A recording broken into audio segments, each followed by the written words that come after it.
एक आचमनी जल अगर किसी को दे दिया जाता है, केवल एक आचमनी जल किसी को पिला दिया जाता है, एक गिलास जल, एक कटोरी जल, एक आचमनी जल अगर किसी प्यासे को पिला दिया जाता है तो पृथ्वी पर 1000 कुएं, बावड़ी, तालाब खुदवाने के बराबर पुण्य प्राप्त हो जाता है। इसलिए मैंने जल पिया। एक आचमनी जल का फल क्या है, ये लकुलेश पुराण कर रही, लकुलेश का वर्णन कर रहा।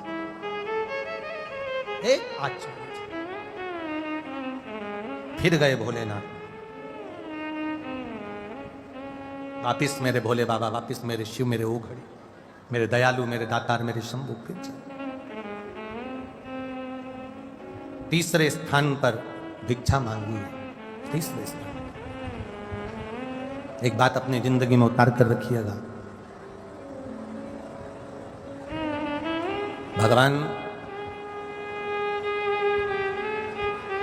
लकुलेश महादेव ने 4 स्थान पर भिक्षा मांगी पार्वती जी के साथ जाकर। 4 शिष्य उन्होंने बनाए जिनका नाम था कौरुष्य, गर्ग, मित्र और कुशिक। लकुलेश भगवान ने चारों के दरवाजे पर से भिक्षा मांगने के बाद अपने स्वरूप को एक शिवलिंग के रूप में स्थापित किया, जिसका नाम कायावरोह, जिस शिवलिंग का नाम कायावरोहनेश्वर के नाम से उज्जैनी में विराजमान हुआ। कायावरोहनेश्वर एक ऐसा शिवलिंग, कायावरुणेश्वर एक ऐसा शिवलिंग स्वयं लकुलेश भगवान ने अपने स्वरूप से प्रकट किया। हम एक बात कहें तुम लोगों से, स्मरण में रखिएगा अपने जीवन में, जब इस शरीर में कोई भारी रोग हो जाता है, काया का कोई रोग हो गया, चर्म रोग हो गया, चमड़ी सफ़ेद पड़ने लगे, या कोई रोग काया से जुड़ा हुआ कोई कैंसर जैसा भी रोग हो जाता है। एक पत्र आया है, देखिए उस पत्र में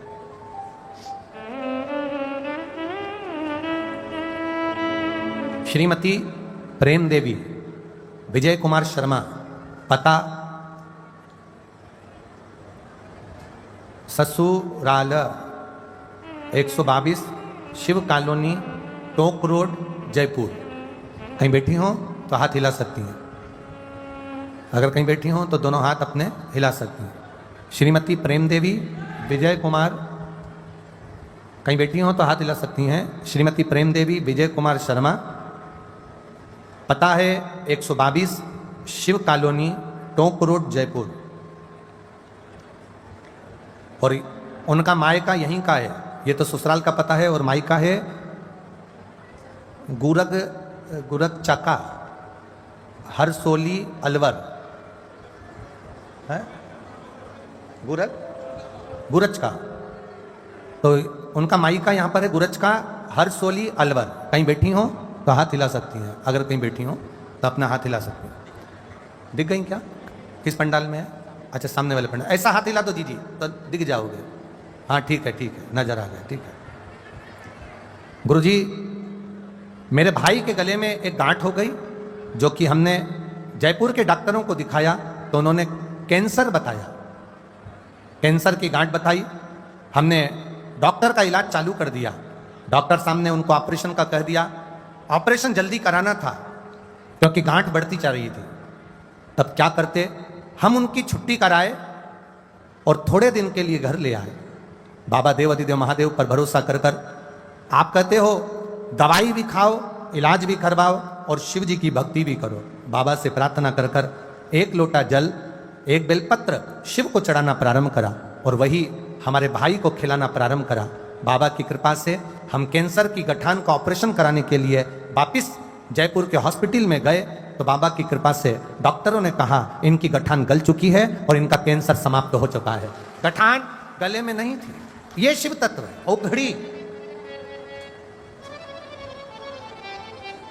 एक अविरल भक्ति के साथ में, एक विश्वास के साथ में, एक दृढ़ता के, प्रेशर बड़ा प्रेशर, एक भक्ति के साथ में, एक दृढ़ता के साथ में, एक भरोसे के साथ हम शिव तत्व को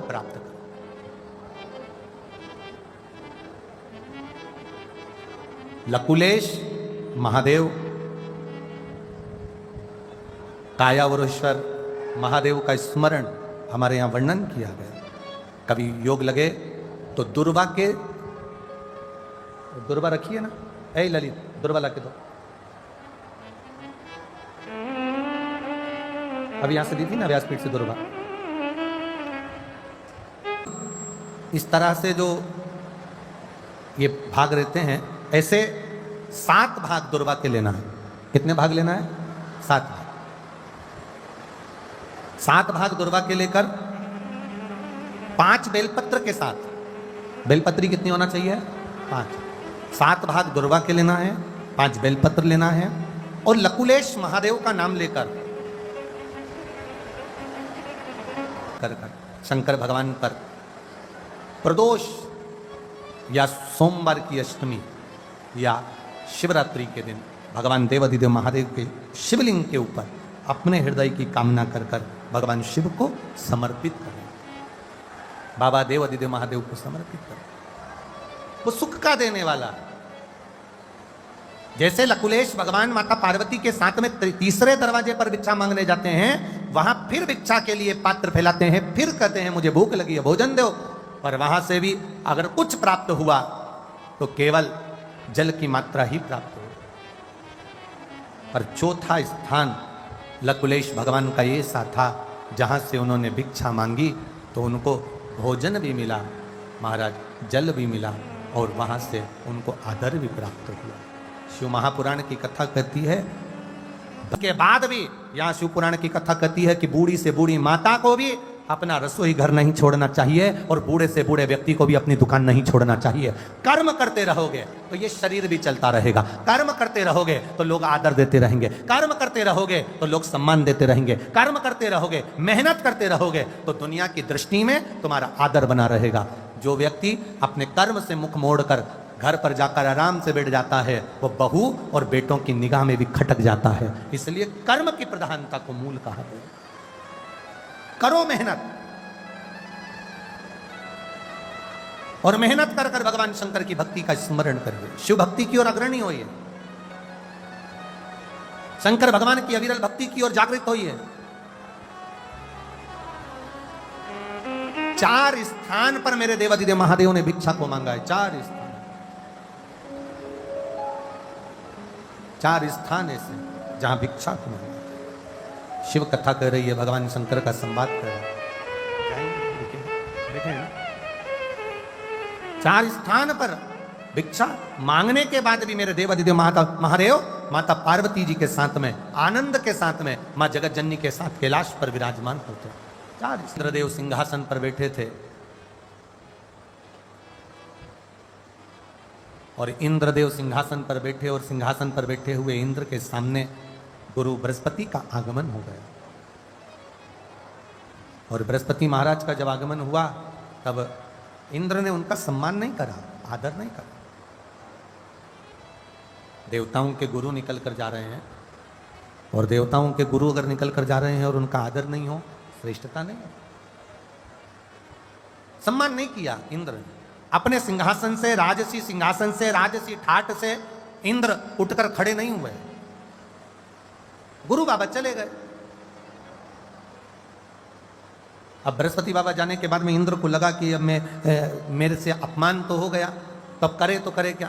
तो विचार करा, अगर एक बृहस्पति बाबा चले गए तो मैं दूसरा देव गुरु बना लूंगा, और उन्होंने विश्वरूपा जी को गुरु बनाया। और विश्वरूपा जी को गुरु बनाया तो उनके 3 मुख थे।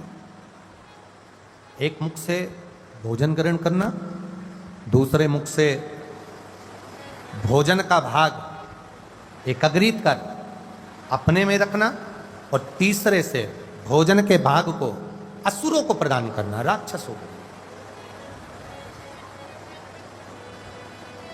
अपने जीवन काल में, अपने जीवन समय में एक बात का स्मरण हमेशा रखें, जब बाबा की कृपा हो, तुम्हारे घर में राजसी ठाठ हो, तुम्हारी सत्ता हो, तुम्हारा वैभव हो, तुम्हारा पद हो, तुम्हारी प्रतिष्ठा हो, और तुम्हारा वैभव जब संपूर्ण जगत में हो, तो शिव महापुराण की कथा कहती है उस वैभव का एक उपयोग जरूर करना कि बन सके तो अपने क्षेत्र में, अपने नगर में, अपने शहर में, अपने पद की प्रतिष्ठा के अनुसार धार्मिक आयोजन या कोई अच्छे भगवान के भक्त के भाव से, भगवान की शरणागति के भाव से धर्म की ध्वजा को आगे ले जाने के कार्य अपने शरीर के द्वारा करते रहना। ये हमारी कथा कर रही है, शिव पुराण कर रही है। इंद्र जैसी गलती ना हो जाए। इंद्र ने बृहस्पति बाबा का अपमान कर दिया और बृहस्पति बाबा का अपमान कर इंद्र पुनः दूसरे गुरु की स्थापना कर दिया कि देवताओं के गुरु अब विश्वरूपा जी रहेंगे। विश्वरूपा जी ने भाग तो ग्रहण कर लिया, भाग तो ग्रहण कर लिया, पर विश्वरूपा तो विश्वरूपा। दोनों जगह मिले हुए थे, वो देवताओं से भी मिले हुए हैं और असुरों से भी मिले हुए हैं। तो देवताओं से तो भाग लेते थे और असुरों को दे देते थे। ऐसा कहीं कहीं का होता है बहुत। फिर वही वाली बात आ गई, मनुष्य और मौसम इन दोनों की राशि एक ही है, ये कभी भी बदल जाता है। इसलिए बहुत ध्यान रखना है महाराज, मनुष्य और मौसम इन दोनों की राशि एक ही है, कभी भी बदल जाते हैं। थोड़ी देर में धूप है, थोड़ी देर में पानी है, थोड़ी देर में ठंडी है, थोड़ी देर में गर्म है। उसी तरह मनुष्य भी तुरंत बदल जाता है, तुरंत। कब बदल जाए कोई भरोसा नहीं, सावधान रहिए। इंद्र ने प्रजापति विश्वरूप जी को बना दिया। अब बन तो गए, करे क्या? इंद्र को मालूम पड़ा कि ये यहां से भाग लेकर असुरों को दे रहा है, राक्षसों को दे रहा है। जानकर तुरंत क्रोध में आ गए इंद्रदेव और इंद्रदेव ने विश्वरूपा जी का सिर काट दिया। सिर कटा, ब्राह्मण हत्या माथे चढ़ गई। जब ब्राह्मण हत्या माथे चढ़ी, ब्राह्मण हत्या माथे चढ़ गई और ब्राह्मण हत्या जब माथे चढ़ी तो इंद्र भागे। इंद्र भागे, भागते भागते इंद्र कहां जाए?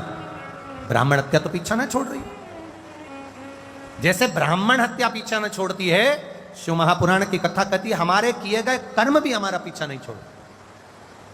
कल कथा में कहा था, कपड़े बदलना सरल है, कहीं पर भी बदल सकते हो, पर कर्म बदलना कठिन है। केवल एक कमल की डंडी के अंदर छुप गए, कमल की डंडी के अंदर इंद्र छुपे।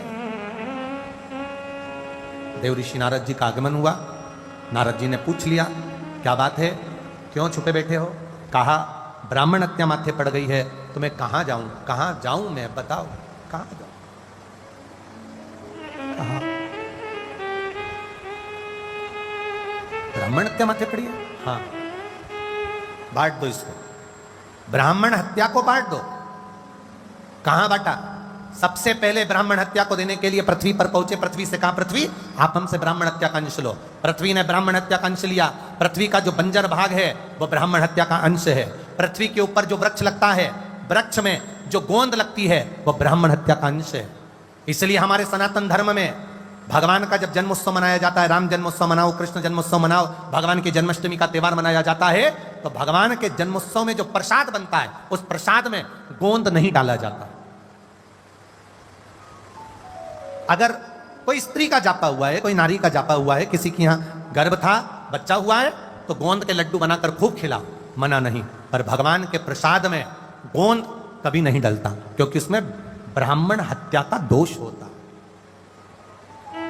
दूसरा स्थान दिया, अग्निदेव आप हमसे ब्राह्मण हत्या का अंश ले लो।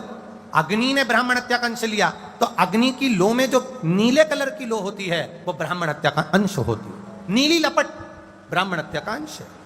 अग्नि का जो पीला भाग रहता है वो देव भाग रहता है, पर अग्नि में जब नीली लपट आ जाती है तो उसमें ब्राह्मण हत्या का अंश लग जाता है। शिव महापुराण की कथा कहती है, जब यज्ञ करता ब्राह्मण, विद्वज्जन, भूदेव जब यज्ञ कराते हैं, यज्ञ कराते समय अग्नि की आंच को, अग्नि को ज्यादा ऊंचा नहीं जाने देते हैं। पास में एक शरबत बनाकर रखते हैं, थोड़ा सा दूध दही रखते हैं, जैसे ही आंच ऊपर होती है वो गिलास में भरकर, लोटे में भरकर अग्नि में डाल देते हैं, आंच को ठंडा कर देते हैं। क्यों? अगर यज्ञ की अग्नि ऊंची जाएगी, उसमें नीली लपट आ गई, तो वो ब्राह्मण हत्या लग जाएगी। इसलिए उस अग्नि को सीमित रखा जाता है। तीसरा स्थान दिया जल को, हे जलदेव आप हमसे ब्राह्मण हत्या का अंश लीजिए। जलदेव ने ब्राह्मण हत्या का अंश लिया, तो जल के ऊपर जो फेन रहता है, जल के ऊपर जो बुलबुला रहता है, जल के ऊपर जो फेन होता है, वो ब्राह्मण हत्या का अंश होता है। इसलिए हमारे सनातन धर्म में जब मेहमान भोजन करने बैठते हैं, संत भोजन करने बैठते हैं, गुरुजन भोजन करने बैठते हैं, ब्राह्मण जन भोजन करने बैठते हैं, घर का कोई बुजुर्ग जब भोजन करने बैठता है तो भोजन की थाली बाद में आती है, पानी का गिलास पहले आता है। पानी का गिलास इसलिए पहले आता है कि पानी के गिलास में अगर कोई बुलबुला है, कोई फेन है, तो जब तक भोजन की थाली आए तो पानी में से वो फेन, वो बुलबुला समाप्त हो जाए। अगर पानी में फेन होगा और वो पानी किसी ने पिया तो उसको ब्राह्मण हत्या का अंश लग जाएगा। इसलिए तीसरा स्थान जल को दिया। चौथा स्थान स्त्री को दिया। नारी, तुम हमसे ब्राह्मण हत्या का अंश लो। नारी ने ब्राह्मण हत्या का अंश लिया तो नारी का रजस्वला धर्म, नारी का रजो धर्म धारण करना, 7 दिन तक नारी पूजन स्थान पर ना जाना, भगवान का भजन ना करना, कहीं भोजन को हाथ ना लगाना, स्पर्श ना करना, ये रजो धर्म नारी को दिया। 4 स्थान पर ब्राह्मण हत्या को बांटा गया।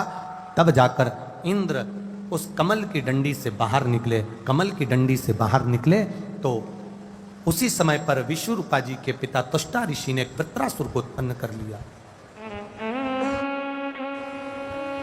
वृत्रासुर को उत्पन्न करा और वृत्रासुर को भेजा युद्ध के लिए।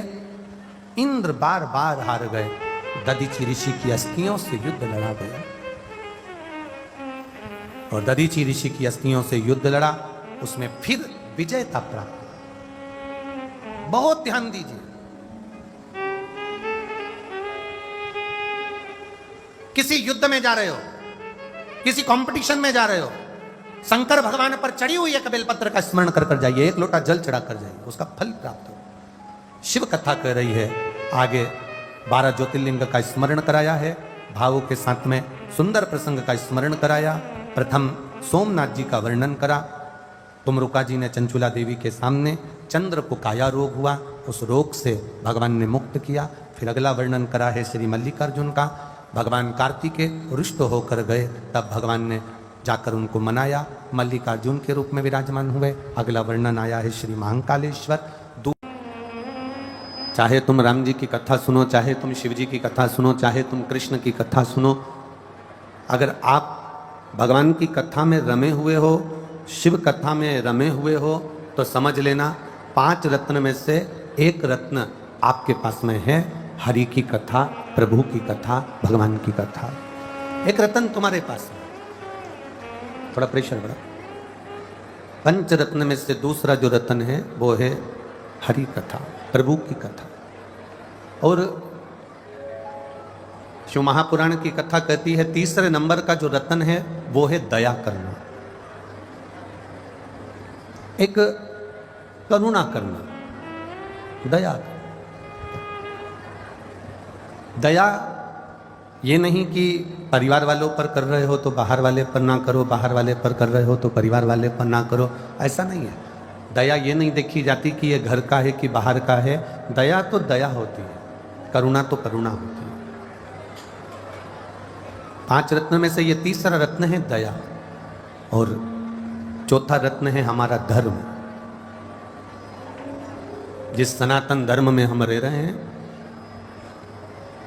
उस धर्म में हम क्या अच्छा कर जाएं, उस धर्म में हम क्या अच्छा कर सकते हैं और क्या अच्छा कर दें, ये धर्म की रक्षा कैसे हो सके।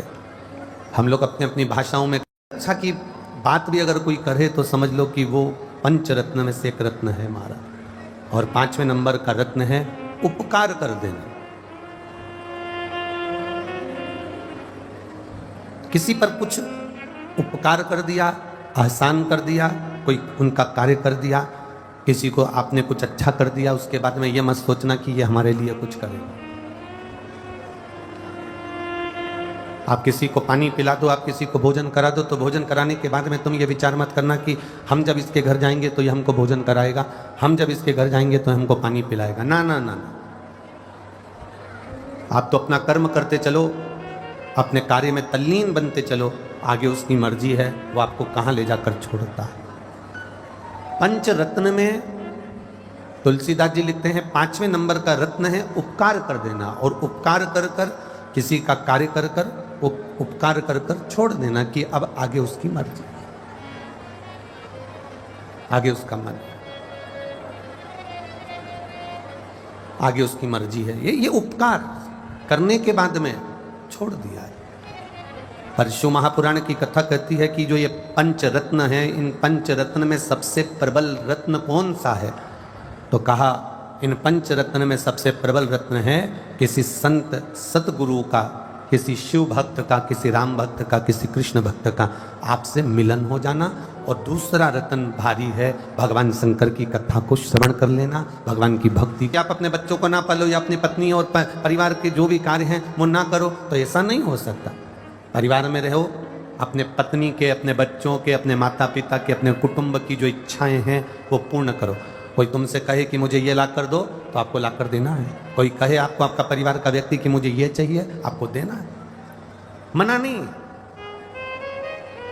परिवार, कुटुंब, पत्नी, बच्चे, इन सब की इच्छाएं पूरी करना है आपको।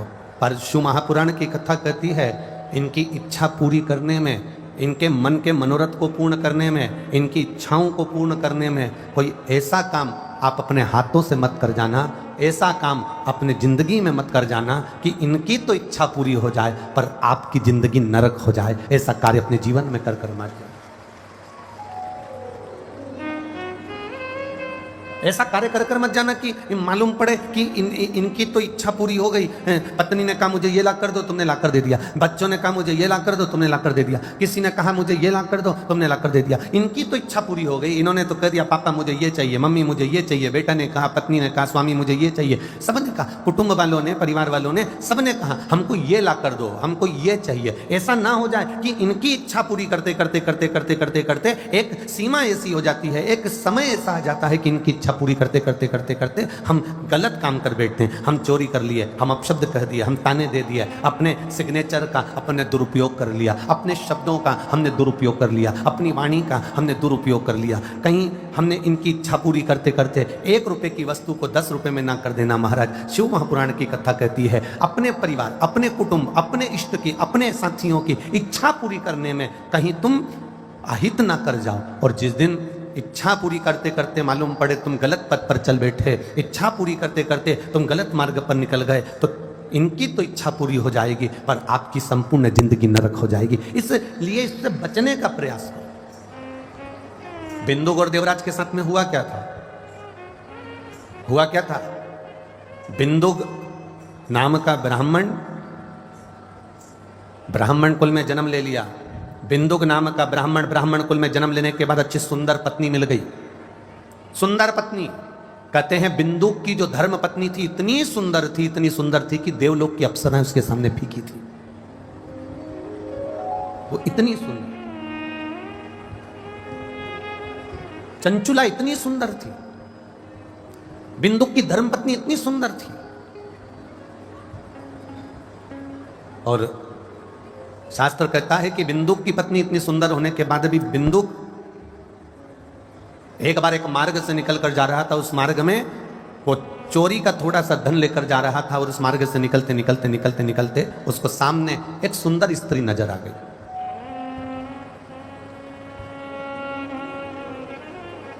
अब जरा विचार करिएगा, बिंदुक की धर्म पत्नी चंचुला इतनी सुंदर थी कि देवलोक की अप्सराएं उसके सामने फीकी थी।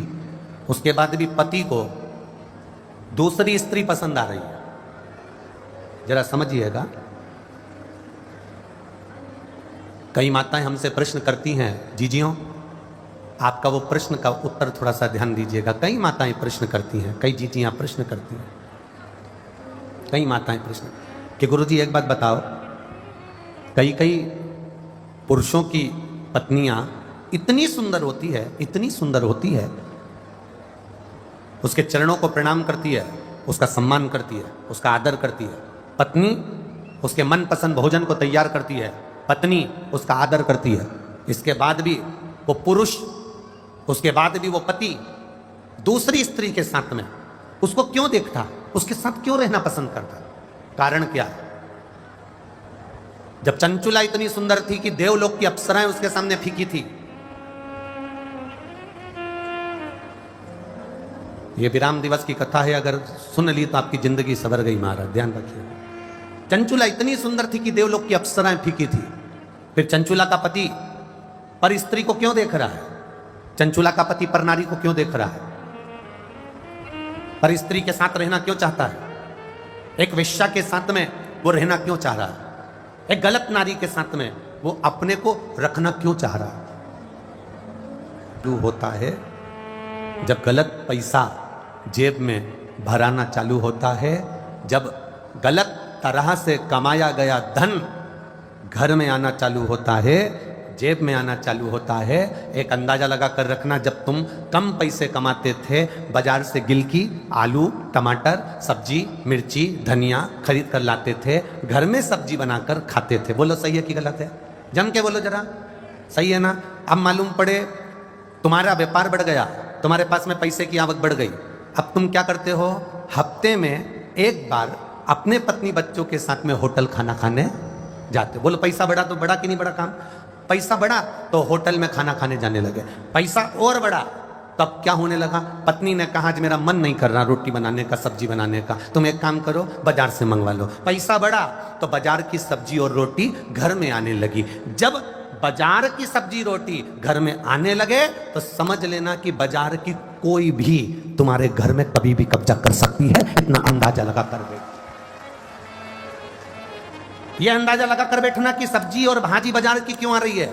अपने घर में भोजन बनाने का स्वाद था मेरी पत्नी के हाथ में। मेरी माँ जो भोजन बनाती थी उसके आगे सब भोजन फीके थे। मेरी माँ जब दाल बाटी चूरमा बनाती थी तो 50 लोग खाकर जाते थे और उनको स्वाद आता था। मेरी पत्नी अगर जरा सा भोजन बनाती थी तो सब्जी में स्वाद आता था। आज घर के बच्चों को, आज घर के व्यक्ति को, आज घर के पति को, आज घर के लोगों को तुम्हारे हाथ का भोजन पसंद नहीं आ रहा, तो तुम कितनी भी सुंदर हो, चाहे तुम देवलोक की अप्सराओं से भी ज्यादा चंचुला देवी सुंदर थी, आखिर कारण क्या था कि बिंदु को परनारी प्रिय लगे? उसका कारण केवल इतना था कि आप ध्यान देना कि गलत धन जब बढ़ता चला जाता है, बढ़ता चला जाता है, तब व्यक्ति फिर धीरे धीरे धीरे धीरे जैसे भोजन घर का नहीं भाता, बाहर जाता है, होटल जाता है, होटल का भोजन घर आता है, उसी तरह फिर व्यक्ति भी दूसरे स्थान पर जाना प्रारंभ कर देता है। बिंदु के पास में चोरी का धन बढ़ रहा था। धन इतना बढ़ गया बिंदु के पास में, इतनी संपदा बढ़ गई बिंदु के पास में कि उसकी धर्म पत्नी इतनी सुंदर थी तो भी वो ना देख पा रहा है, उसकी धर्म पत्नी इतनी सुंदर थी उसका स्मरण ना कर पा रहा है। और आखिरी में हुआ क्या? एक जिस नारी के चक्कर में बिंदु पड़ा, और पुरुष जब धन बढ़ता है, सुंदर पत्नी को छोड़कर जब दूसरी नारी के चक्कर में पड़ता है, दोनों को अगर अंदाजा लगा कर देखना, किसी के सामने खड़ा कर देना कि ये मेरा पति इसके चक्कर में पड़ा है, मैं इसकी पत्नी हूं, अंदाजा लगा कर देखना कि पत्नी ज्यादा सुंदर होगी और जिसको उसने पसंद करा, जिसके लिए अपना घर छोड़ रहा है, जिसके लिए अपना परिवार तोड़ रहा है, जिसके लिए अपना कुटुंब छोड़ रहा है, जिसके लिए अपने बच्चे छोड़ रहा है, उसको अंदाजा लगा कर देखना। बिंदुक से तो पराई नारी ने कहा, रानी गले में जो हार पहनती है वो रानी के गले का हार मुझे चाहिए। अब बिंदुक कहता मैं तो छोटा सा चोर हूं, लाता हूं तुम्हें दे देता हूं, मैं कहां से वो रानी का हाल, मैं नहीं जानती। रानी का हार अगर मेरे पास में नहीं आया तो मेरे घर में पांव रखने की जरूरत नहीं, निकल जा बाहर। पत्नी कभी अपने पति से डिमांड नहीं करती कि मुझे 50,000 का ही मोबाइल ला कर देना, 1 लाख का मोबाइल ला कर देना, बस इतना कहती है जी मेरे पास मोबाइल नहीं है, तुम ला दोगे? और पति 5,000, 10,000, 15,000, 20,000 का मोबाइल भी ला कर देता है तो पत्नी खुश हो जाती है। पर पराई स्त्री तुम पर दबाव बनाकर कहती है मुझे इतने का ला कर देना वरना मेरे यहाँ पांव रखने की जरूरत नहीं है, और तो भी तुम गुलाम की तरह चले जाते हो, तो भी गुलाम की तरह चले जाते हो। और गया बिंदु, जिस राजा के घर में कभी नहीं जा पाया था, बिंदु उस रानी के कक्ष में पहुंच गया और रानी के कक्ष में जाकर उसके गले का हार चुरा कर लेकर आ गया। राजा के दूतों को मालूम पड़ा कि रानी के गले का हार कोई चुरा कर भागा है। दूत पीछे भागने लगे, राजा के गुप्तचर पीछे भागने लगे। बिंदु भागते भागते भागते भागते एक पराई स्त्री के भला करने के लिए अपने बच्चों को छोड़ा, अपनी पत्नी को छोड़ा, अपने कुल को छोड़ा और पराई स्त्री के लिए धन इकट्ठा करने के लिए, पराई स्त्री को देने के लिए बिंदुक इतना इतना चोरी और अन्य कार्य करने लगा कि बिंदुक पानी में कहीं से कूद गया, मर गया, प्रेत योनि में पड़ गया। उसके प्रेत योनि में पड़ने पर वो पराई स्त्री ने एक बार भी ना तो पूजन करी, ना पाठ करी, ना अर्चना करी, ना पिंडदान करा, ना तर्पण करा। अगर पिंड भी कर रही है तो वो सुंदर स्त्री कर रही है। उसकी पत्नी शिव महापुराण की कथा भी सुन रही है तो चंचुला सुन रही है। अपने पति को मोक्ष दे रही है तो चंचुला देवी दे रही है। अपने पति का उद्धार कर रही है तो चंचुला देवी कर रही है। जिस स्त्री को इसने ले जा कर दिया था उसने कभी पिंडदान नहीं करा, उसने कभी तर्पण नहीं करा, उसने कभी ब्राह्मण को भोजन नहीं कराया। करा रही है तो पत्नी करा रही है, करा रही है तो पत्नी मोक्ष दे रही है, पत्नी। चंचुला देवी भगवान शंकर के सामने हाथ जोड़कर बैठकर कहती है मेरे पति को मोक्ष दे दो, जो पति पर नारी से लगा था।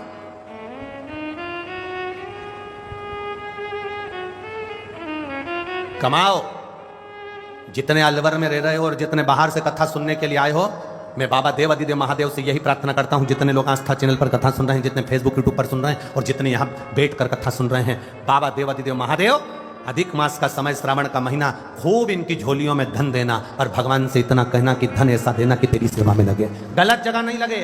वो धन गलत जगह नहीं जाना चाहिए, वो संपदा गलत स्थान पर नहीं जाना चाहिए। सही जगह पर सही पूंजी अगर पहुंच जाती है तो जीवन की सार्थकता हो जाती है। एक पत्र आया है, देखिए।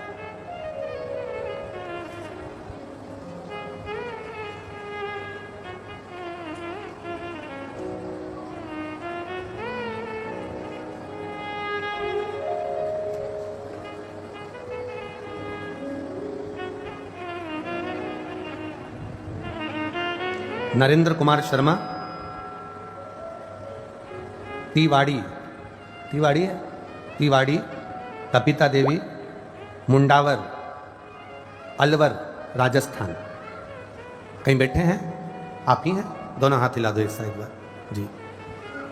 मैं नरेंद्र कुमार शर्मा, तिवाड़ी, कपिला देवी, मुंडावर, अलवर। एक बार वापिस हाथ हिला दो। हर हर महादेव। गुरुजी, मेरा नौकरी को लेकर सन 2001 से, सन का ध्यान रखिएगा, कौन सा सन? 2001। 2001 मतलब आज से 23 साल पहले का, 22-23 साल पहले का स्मरण। 2023 से मेरी नौकरी को लेकर मुकदमा चल रहा था। Case Alwar, Jaipur, high court, supreme court, Delhi तक पहुंचा, पर उसका कोई निर्णय नहीं आया। जब निर्णय नहीं आया तो लॉकडाउन से आपकी कथा सुनना प्रारंभ करा। आप कथा में कहते थे टीवी के सामने बैठकर भी अगर भगवान की भक्ति कर रहे हो। हमारे बीच में पूर्व मुख्यमंत्री, परिवार की इच्छा पूरी करो, बच्चों की इच्छा पूरी करो, पर उन इच्छा को पूरी करने में कहीं हमसे कोई चूक ना हो जाए, हमसे कोई गलती ना हो जाए। बिंदुक प्राण छोड़े जब बिंदुक ने, उसके जब प्राण छूटे बिंदुक के, गलत स्त्री का संग पड़ गया बिंदुक। अब शिव महापुराण की कथा या भगवान देव अधिदेव महादेव से आराधना कौन कर रही है? बिंदुक की धर्मपत्नी चंचुला देवी। अब बिंदुक ने जिस स्त्री के लिए, बिंदुक ने जिस नारी के लिए राजा के घर में चोरी करी, रानी के गले का हार चुराया, क्या उस नारी ने बिंदुक के लिए कोई व्रत करा? अरे बोलो तो जम के, करा कोई व्रत? नहीं। कोई साधना करी? नहीं। कोई तप करा? नहीं करा। करा तो किसने करा? बिंदुक की धर्मपत्नी। बिंदुक की धर्मपत्नी ने वो आराधना, तप, साधना जो कुछ करा वो बिंदुक की धर्मपत्नी ने करा। तो फिर निवेदन है, जैसे थोड़ा सा धन था तो घर का भोजन ठीक लग रहा था, धन की वृद्धि जब होती चली गई तो घर का भोजन ठीक नहीं लगा तो होटल का भोजन ठीक लगने लगा। उसी तरह जब धन आता है तो गलत गलत मार्ग में वो पैसे को, वो व्यक्ति को लेकर चला जाए। स्वयं माता लक्ष्मी जी की माँ, भगवान विष्णु भगवान की सासू जी ख्याति देवी, भगवान नारायण की सास, भगवान विष्णु जी की सासू जी ख्याति देवी,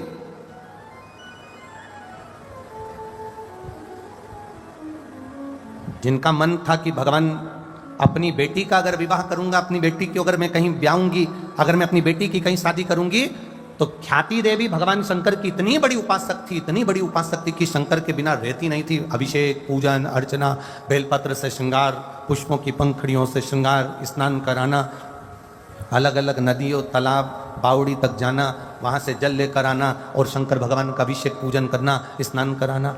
शंकर जी प्रसन्न हो गए और देवादिदेव महादेव जब प्रसन्न हुए तो उन्होंने ख्याति से पूछा, भगवान नारायण की सासू मां लक्ष्मी जी की माता जी, ख्याति देवी से पूछा, आप क्या चाहती हो, आप चाहती क्या हो? ख्याति देवी ने कहा, प्रभु बस इतनी सी बात है कि मेरी बेटी लक्ष्मी का विवाह मैं आपके साथ में करना चाहती हूं। अब लक्ष्मी जी मिलना किसको थी? देवादिदेव महादेव।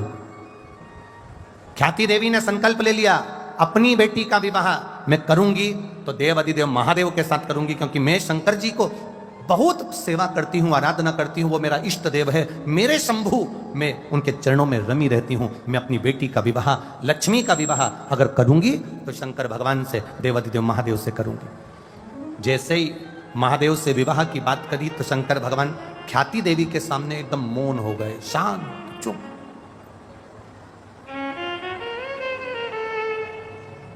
अब एकदम मौन होकर बैठे हैं मेरे महादेव। शिव जी ने ध्यान लगाकर देखा, आखिर ख्याति देवी तो लक्ष्मी जी को मुझे देना चाहती है, पर लक्ष्मी जी के मन में क्या भाव है? तो भगवान शिव जी ने ध्यान लगाकर देखा कि लक्ष्मी जी तो नारायण के चरणों की दासी बनना चाहती है और भगवान नारायण भी लक्ष्मी को अपना बनाना चाहते हैं। शिव जी ने कह दिया, ख्याति आप मेरी आराधना करती हो, मेरी साधना करती हो।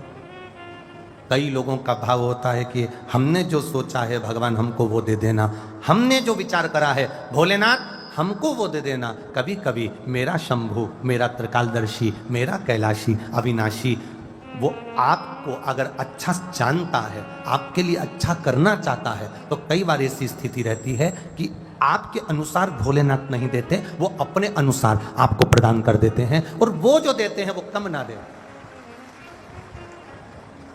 एक मां, बच्चा भूखा है, बहुत तेज भूख लग रही बच्चे को, और माता के पास में दूध रखा हुआ है गिलास में, और बच्चा कह रहा है, मां मुझे दूध दे दे, मुझे भूख लग रही है, जला देती, इसको दूध क्यों नहीं दे देती? रो रहा है बच्चा, चिंघाड़ रहा है, चीख रहा है, चिल्ला रहा है, और मां उसके पास में गिलास भरकर दूध रखा है, पर मां अपने बच्चे को दूध नहीं पिला रही है, मां अपने बच्चे को दूध नहीं दे रही है। तो मां से सास ने चिल्लाया, ससुर ने चिल्लाया, इसको दूध क्यों नहीं देती है, गिलास भरकर रखा है। मां कहती है, कैसे अपने बच्चे को दूध पिला दूं, क्योंकि दूध बहुत गर्म है, गर्म दूध अगर बच्चा पिएगा तो उसका मुंह जल जाएगा। मैं बच्चे के हित की बात करती हूं। मेरे माता पिता भगवान शिव और पार्वती, जगत जननी दुर्गा भवानी अष्टभुजा धात्री महा अम्बा जगदम्बा, मेरे भगवान राम, मेरे भगवान कृष्ण, मेरे शिव, मेरे ओघड़दानी, मेरे शंकर। दुनिया के लोग गिड़गिड़ाते हैं, रोते हैं, आंखों में आंसू भर जाता है, हमको ये मिलना चाहिए, हमको ये चाहिए, हमको देना पड़ेगा। भगवान कई बार किसी किसी के मन की मनोकामना पूर्ण नहीं करते, उसमें दुख मत मनाना। शंकर भगवान तुम्हारे पिता है, माता है, वो विचार करे होंगे कि तेरे लिए क्या अच्छा है और क्या बुरा है, ये उसने विचार कर रखा। बोल बम का नारा है, उसने विचार कर रखा है कि तुमको देना क्या है, उसने विचार कर रखा है कि तुम्हें दूंगा क्या। और खाली ना जाता कोई। भगवान हमारी सुनता क्यों नहीं है? तेरे लिए कुछ अच्छा सोचा होगा, तू उसके दरवाजे पर जाती रहे, तेरे मंदिर में आना मेरा काम है और मेरी बिगड़ी बनाना तेरा काम है। उसकी चौखट तक जाते रहो, उसकी आराधना करते रहो, शिव की भक्ति करते रहो, वो क्या ना देगा।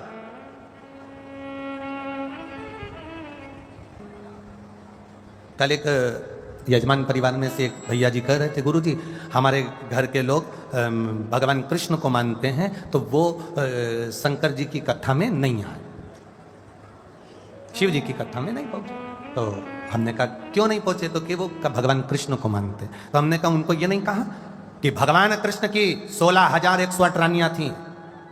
भगवान कृष्ण की जब 16,108 रानियां थी, एक भी रानी से संतान नहीं हुई, तब भगवान कृष्ण ने गर्गाचार्य बाबा को बुलवाया उनसे पूछा मेरी एक भी रानी की औलाद नहीं है, संतान नहीं है, कुछ कृपा करिए। गर्गाचार्य जी ने कहा एक एक रानी के साथ भगवान कृष्ण तुम बैठो और शंकर भगवान का 11 दिन का अभिषेक करो। एक एक रानी के साथ बैठकर 11 दिन का अभिषेक करा, तब शंकर भगवान प्रसन्न होकर संतान होने का वर दिए। तो एक एक रानी को वर दिया, 16,108 रानियां भगवान कृष्ण तुम्हारी, एक एक रानी को इन्होंने 11 दिन तक अभिषेक करा है तो 11 संतान होगी। 1,77,186 भगवान कृष्ण के बच्चे हुए, शंकर भगवान की कृपा से हुआ। यह शिव तत्व है, यह औघड़ी है। देवता देते हैं पल्ला झाड़ कर और मेरा महादेव देता है छप्पर फाड़ कर। जब देता है वो कम नहीं देता है। राम जी महाराज को दिया, लंका का राज्य दे दिया।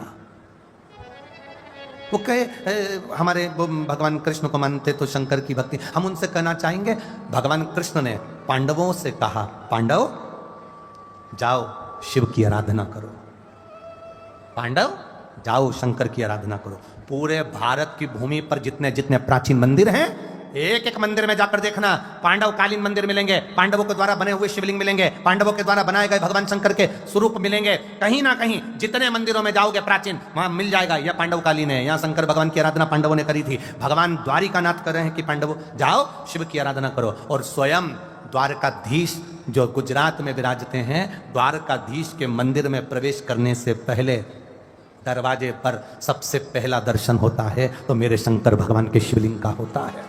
तिरुपति जाओ तो तिरुमाला के शिखर पर वेंकटेश भगवान के दर्शन करने से पहले नीचे कपिलेश्वर महादेव का दर्शन होता है। नाथ द्वारा जाओ जहां मेरे श्री जी बाबा बैठे हैं, वहां दर्शन करने से पहले एकलिंग जी का दर्शन होता है। बद्रीनाथ जाओ तो वहां केदारनाथ जी का दर्शन होता है। तुम जहां जाओगे वहां मेरा शंभू पहले बैठा है, क्योंकि शंकर भगवान से देवता भी पूछते हैं ये मृत्यु लोक आपका है, ब्रह्मलोक ब्रह्मा का, वैकुंठ लोक भगवान विष्णु का, इंद्रलोक इंद्र का, पृथ्वी मृत्यु लोक शंकर भगवान का है। तो देवता भी पृथ्वी पर पांव रखने से पहले पूछते हैं कि हम यहाँ आए तो हम आपके बिना नहीं रह सकते। शंकर भगवान कहते हैं ये पृथ्वी तुम्हारी है। नारायण बोले यही तो चिंता का विषय है। भगवान नारायण कहते हैं एक बार मैं पृथ्वी पर आया, जैसे ही आया मैंने पांव रखा तो मेरे चरण में, मेरे पांव के नीचे एक कंकर आ गया। कंकर में मुझे शंकर नजर आ रहा था, इसलिए मैंने पृथ्वी पर पांव रखना बंद कर दिया। भगवान नारायण ने पृथ्वी पर आना बंद कर दिया। जैसे ही पृथ्वी पर आना बंद हुआ भगवान विष्णु का, शंकर भगवान को चिंता व्यापी, तो भोलेनाथ जी ने नारायण से पूछा आजकल तुम हमसे मिलने पृथ्वी पर नहीं आते? भगवान विष्णु कहते हैं प्रभु आने का तो बड़ा मन होता है, पर आऊं तो आऊं कैसे? चरण रखता हूं, कंकर में शंकर दिखता है, कैसे आऊं मैं?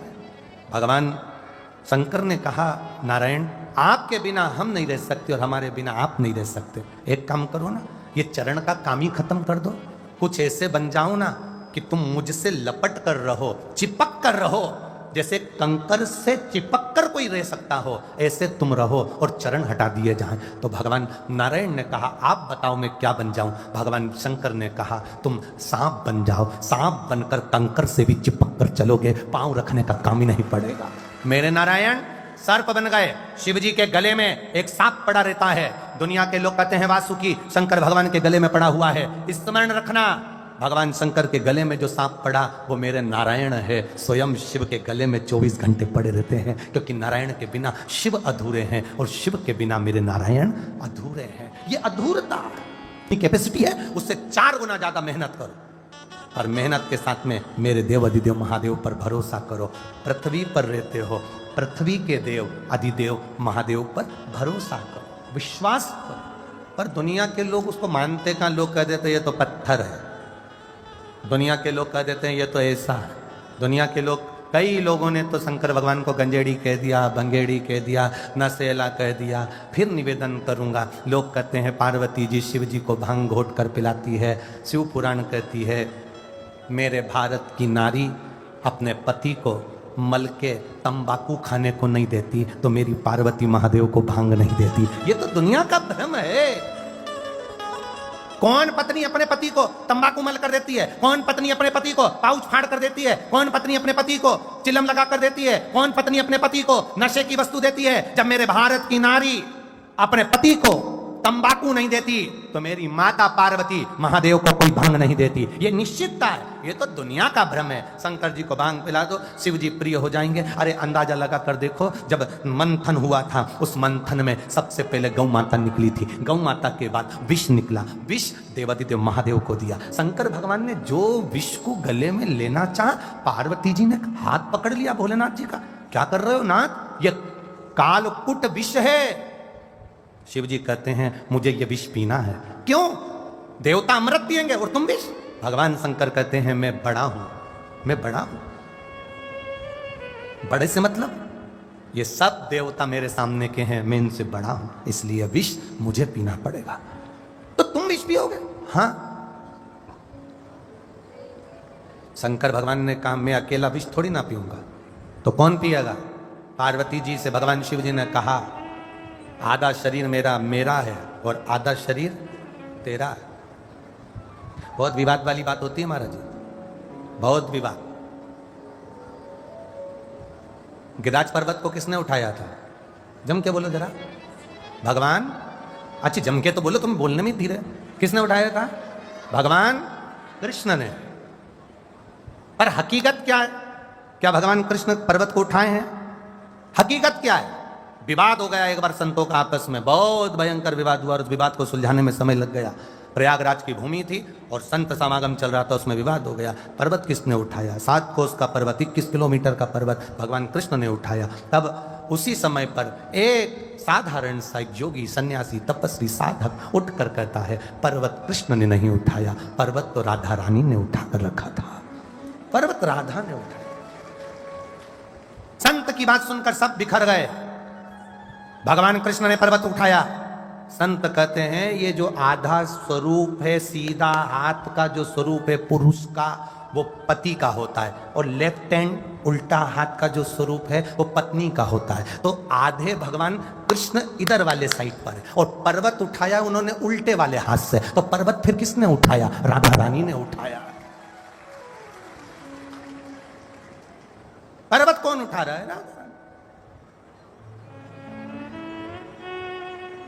कछु माखन को बल बड़ो, कछु गोपियन को सान, राधा जू की कृपा से गोवर्धन लियो।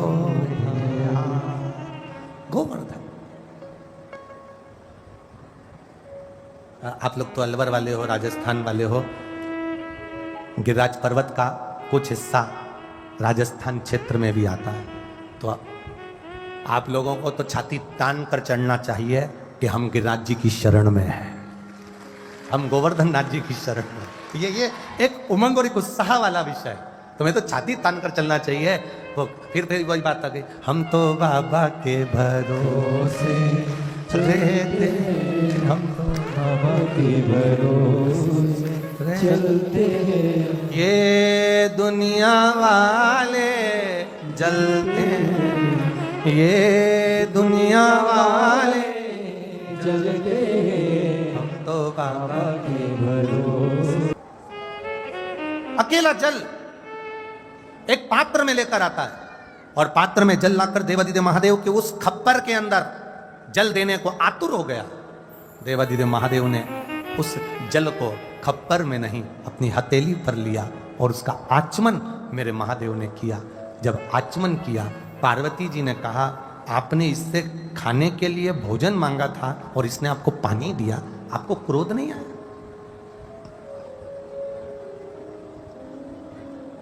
कभी कभी समझना भी चाहिए कि गुस्सा शिव जी को क्यों नहीं आया। हो जाता है कभी कभी।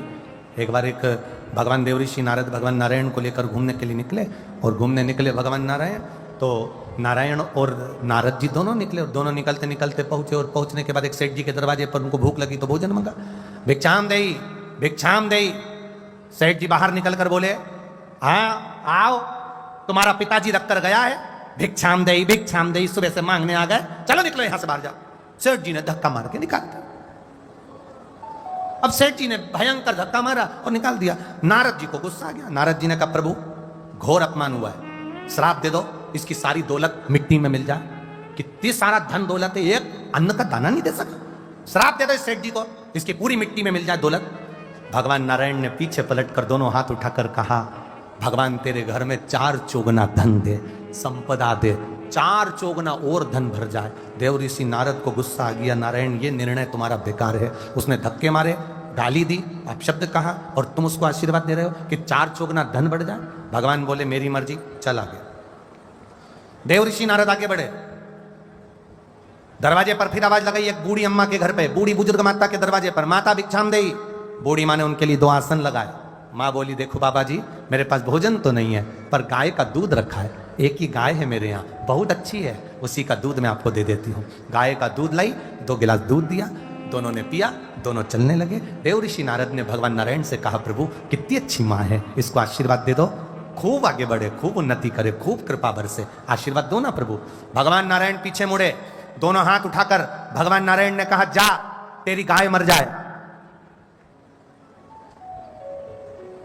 तेरी जो गौ माता है उसके प्राण छूट जाए। देव ऋषि नारद को क्रोध आ गया, क्या हुआ? वो सेठ जी ने धक्का मारा, गाली दी, अपशब्द कहे उसको के 4 चौगुना धन बढ़ जाए, और जिसने तुमको दूध पिलाया, जिसने तुम्हारी आदर करा, आसन दिया, सम्मान किया, उसके लिए करो तो तेरी गौ माता मर जाए। उसके पास एक ही तो गौ माता है, वो मर जाएगी। भगवान ने तुरंत देव ऋषि नारद ने नारायण के चरण पकड़ लिए, ऐसा निर्णय क्यों करते हो?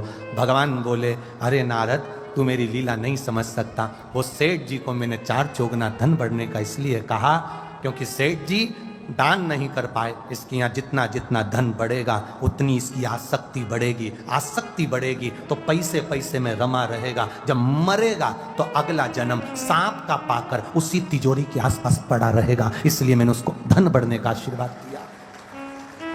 और इस बूढ़ी माँ को उसकी गौ माता मर गया, ऐसा क्यों कहा? भगवान बोले इस बूढ़ी माँ ने मेरी सेवा करी, आराधना करी, इसका कोई नहीं है केवल एक गाय के सिवा। अगर इसके मरते समय गौ माता इसके सामने होगी तो इसके प्राण उस गौ माता में अटके रहेंगे कि गाय का क्या होगा, गाय का क्या होगा, तो ये मुक्ति नहीं पाएगी, अगला जन्म गाय का पा जाएगी। मैं चाहता हूं कि ये मुक्त हो जाए, अगला कोई जन्म ना पाए और मेरे चरणों में पड़ी रह जाए, इसलिए मैंने गौ माता से इसको मुक्त कर दिया, इसकी मुक्ति कर दी मैंने। अभी अगला जन्म ना गाय का पाएगी ना किसी और का पाएगी, ये मेरी हो जाएगी। थोड़ा लगता है। शंकर भगवान से पार्वती जी ने कहा, इसने आपने इससे भोजन मांगा और आपने इसको पानी दिया, और उसने जल आपको दे दिया, ये कहाँ का तरीका है? आपको अगर भोजन मांगा था तो भोजन देना था। शंकर भगवान बोले होगा कोई कारण, होगा कोई कारण। फिर पूछा देवादिदेव महादेव ने उस भक्त से, तुमने मुझे जल क्यों दिया, तुमने मुझे जल क्यों पिलाया? काम आएगा 1 लोटा जल? क्या काम आएगी 1 बेलपत्री? दुनिया के लोगों को तुरंत रिजल्ट चाहिए, पर हम निवेदन करेंगे हमारे पास में कोई मंत्र या तंत्र की या विद्या की ऐसी पुड़िया नहीं है कि हम घुमा के तुम पे फेंक दें और फूक मार के उड़ा दें।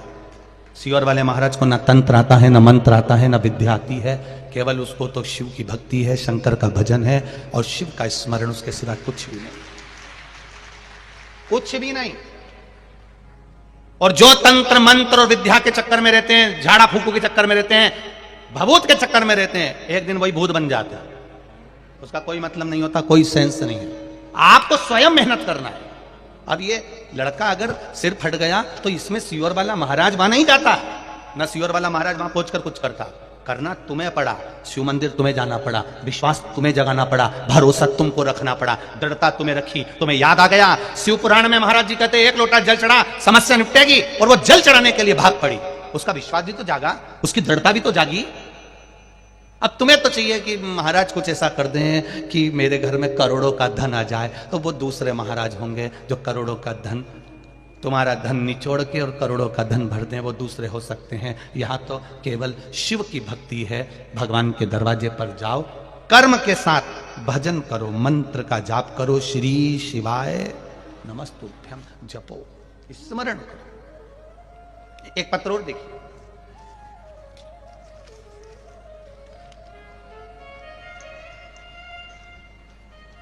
सावित्रीबाई साहू, ग्राम कोकड़ी, गोसरी, जिला बिलासपुर से आई हूं। कहीं बैठी हो तो हाथ हिलाइएगा, कहीं बैठी हो तो हाथ हिलाइएगा, जहां कहीं बैठी हो सावित्रीबाई साहू, ग्राम कोकड़ी, गौसरी, जिला बिलासपुर से आई हूँ। मेरी बाबा की कृपा ऐसी हुई है, सड़ चुकी है, उसमें पस पड़ना चालू हो गया। गुरुदेव, मैं हॉस्पिटल से डॉक्टर से दवाई लेकर आ गई। मैंने कहा 5 दिन के बाद में ऑपरेशन कराएंगे, और आने के बाद 5 दिन मेरे पास में थे। टीवी पर आपकी कथा सुनती थी, बस पहली बार जल चढ़ाने उसी दिन गई जब डॉक्टर ने मुझे कहा कि ये बच्चादानी निकालना पड़ेगी, पस पड़ चुका। पहली बार जल चढ़ाने गई, शिव जी को जल चढ़ाया, बाबा के शिवलिंग को स्पर्श कर कर कहा, बाबा तुझे संभालना है। मैं कहाँ जाऊंगी, किसको जानती हूं मैं, मेरा ऑपरेशन का बोल दिया है, आप हो तो संभाल लोगे। 1 लोटा जल चढ़ाया, वहीं बैठकर पी लिया, बेलपत्र लेके आई, खा लिया। 4 दिन तक लगातार ये करा। 5वें दिन वापिस जांच के लिए गई, तब डॉक्टर भी हैरान हो गए, रिपोर्ट बिल्कुल नॉर्मल आ चुकी थी और बच्चा लानी ठीक हो चुकी थी। ये शिव तत्व, ये शंकर और घड़ी। अब इसमें कोई विद्या नहीं है, इसमें कोई मंत्र नहीं, इसमें कोई तंत्र नहीं, इसमें कोई साधन नहीं, ना इसमें बेल है ना कोई भभूति है। यहां तो केवल भगवान शंकर का भजन, मंत्र, और आपने दिल से उसको रिझाया, दिल से कहा, ये उसका असर है। दिल से कहो। आप लोग कुबेरेश्वर धाम कभी गए होगे? कौन कौन गया है कुबेरेश्वर धाम? अच्छा, गए हो आप लोग? हाँ, रखो। कभी जिंदगी में कुबेरेश्वर धाम जाना तो सीहोर स्टेशन से उतरकर जब आप कुबेरेश्वर धाम पर जाएंगे तो वहां पर आपको कोई तंत्र मंत्र विद्या नहीं दिखेगी। कंकर उठाओ, पूजन करो और बस भजन करो, भोजन करो, सो जाओ। ना तो वहां पर कोई वीआईपी ट्रीटमेंट है, हॉल बना हुआ है, गद्दे मिलते हैं, रजाई मिलती है, कंबल मिलता है, बिछाओ, सो और भोजन करो, और आए हो तो सेवा करो, कंकर शंकर की पूजन कर लो, बस इतना, कुछ भी नहीं बाकी। और दिल से कहकर आते हो। आप में भी कई लोग ऐसे होंगे जो एक बार नहीं कम से कम 3 से 4 बार गए होंगे कुबेरेश्वर धाम पर। ऐसे कई लोग होंगे जो कम से कम 3 से 4 बार, ये देख लो माताएं हाथ हिला रही हैं, हम भी 2-3 बार हो जाए। कई लोग 3 से 4 बार गए होंगे बाबा के धाम में कि बाबा से हम विनती करके आए थे और बाबा ने हमारा कृपा करी, बाबा ने हमारी। तो ये दिल से आप जो कह रहे हो, आप विश्वास रखकर जो करोगे उसका फल मिलेगा, भजन का।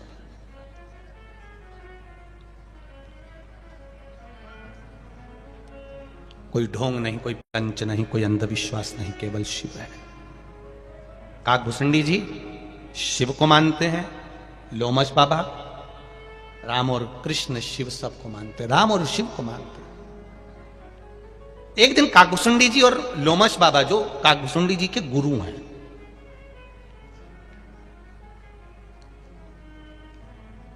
काकभूषणी जी को गुस्सा आ गया कि मेरे गुरु जी तो राम जी का भी भजन करते हैं, शंकर जी का भी भजन करते हैं, देवों में देव, महादेव। काकभूषणी जी ने कहा, मैं तो केवल शिव जी का भजन करता हूं, बाकी का किसी का नहीं। अब ये काकभूषणी जी को अपने मुख से नहीं कहना चाहिए कि मैं केवल शिव जी का भजन करता हूं, बाकी किसी का नहीं, क्योंकि हमारा सनातन धर्म कहता है किसी भी धर्म की हंसी नहीं उड़ाना, किसी संप्रदाय की हंसी नहीं उड़ाना, किसी व्यक्ति की हंसी नहीं उड़ाना।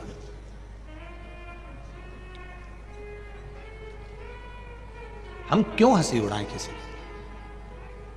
कोई आंख से बेकार है, कोई जिह्वा से बेकार है, कोई श्रवण शक्ति से बेकार है, कोई हाथ से, कोई पांव से अगर विकलांग है, कोई शरीर से बहुत मोटा है, कोई बहुत दुर्बल है, कोई की बुद्धि कम है, कोई में बहुत ज्यादा बुद्धि है। तो हम क्यों हंसी उड़ाएं? किसके लिए? साइया सब में रब देखिए, साइया सब में रब देखिए,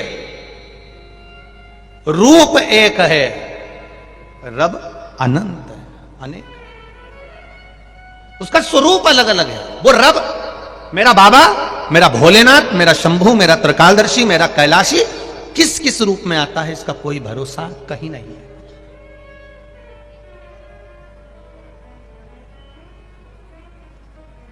वो लाइन याद आती है, कभी प्यासे को पानी पिलाया नहीं।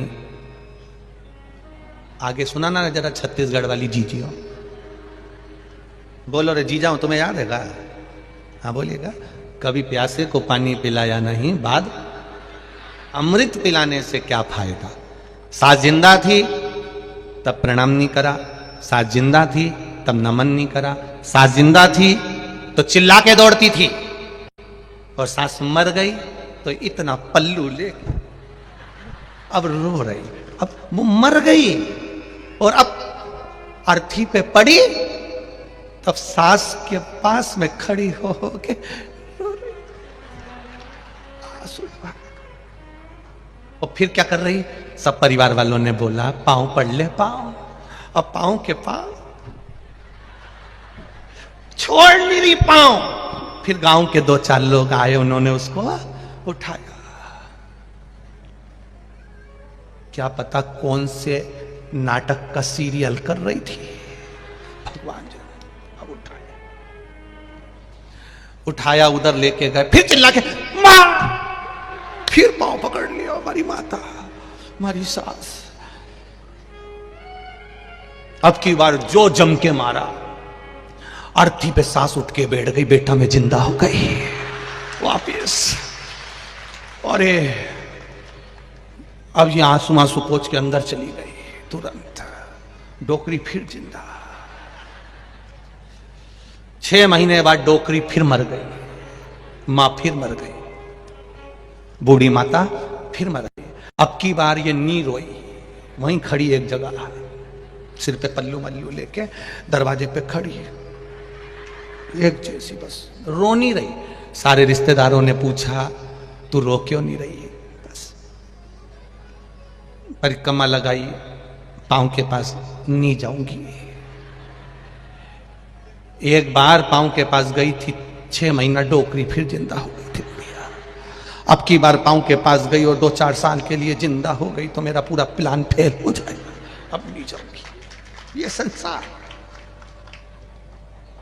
माता, अब एक समय, एक अवस्था, एक समय की अवस्था होती है, वो व्यक्ति को बदलने का काम करती है। सास कितना भी प्रयास कर ले, बहू बदल जाए, गारंटी नहीं है, बिल्कुल नहीं बदलेगी। बदलेगी जब समय की अवस्था बदलेगी।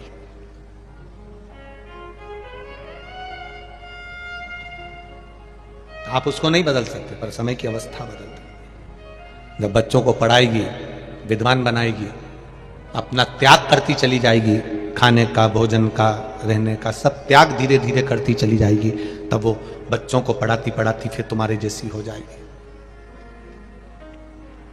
एक बात आपसे पूछना चाहें, बेटे के पास ज्यादा दौलत होती है कि बाप के पास ज्यादा दौलत होती है? पिता के पास होती है ना दौलत। उसने बचपन में जब तुम छोटे से थे तब भी पिता के पास में 500 का नोट होता था, 1000 का नोट होता था, 50-100 रुपए उसके पास होते थे। पर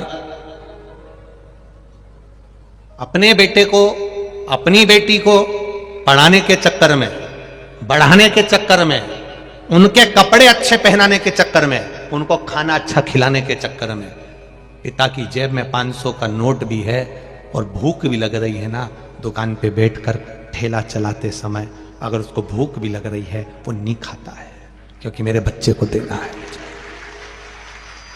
ट्यूशन का देना है, बिजली का देना है, गैस की टंकी का देना है, नहीं खाता।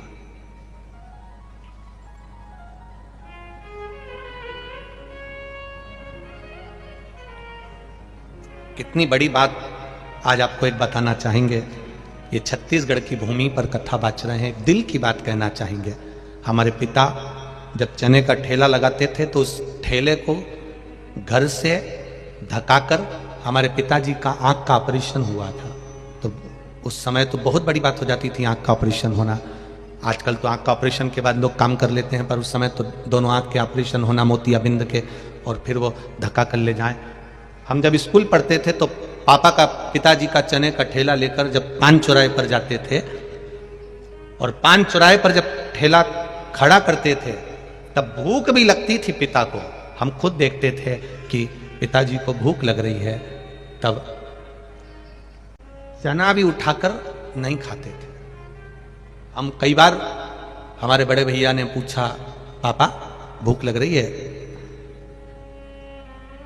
आप चना खा लो, तो पिताजी का शब्द होता था 2 रुपए का चना बिगड़ जाएगा, वो 2 रुपए आएंगे तो काम आएंगे। घर का चना भी ठेले का नहीं खाता था बाप, पिता पिता होता है। पिता वो चना भी नहीं खाता था। एक बेटे की जिंदगी बनाने के लिए, एक बेटी का विवाह करने के लिए कन्यादान करना है उसको। बेटी की शादी में लोग आएंगे, उनको खाना खिलाना है। खाना खाने वाला तो प्लेट में भोजन को डस्टबिन में छोड़कर चले जाता है, भरी की भरी 200 रुपए की प्लेट छोड़कर चले जाता है। पर उस बाप से पूछना जिसने 1-1 रुपया जोड़ा है अपनी बेटी की शादी के लिए कि आएंगे तो खिलाना पड़ेगा। 1-1 रुपया जोड़ा है उस पिता ने, 1-1 रुपया। केवल बेटी का शादी करना है, बेटे का काम धंधा लगाना है, बच्चों को पढ़ाना है, अच्छे कपड़े पहनाना है। 500 रुपए उसकी जेब में है, पर 1 रुपया खर्च नहीं करता पिता।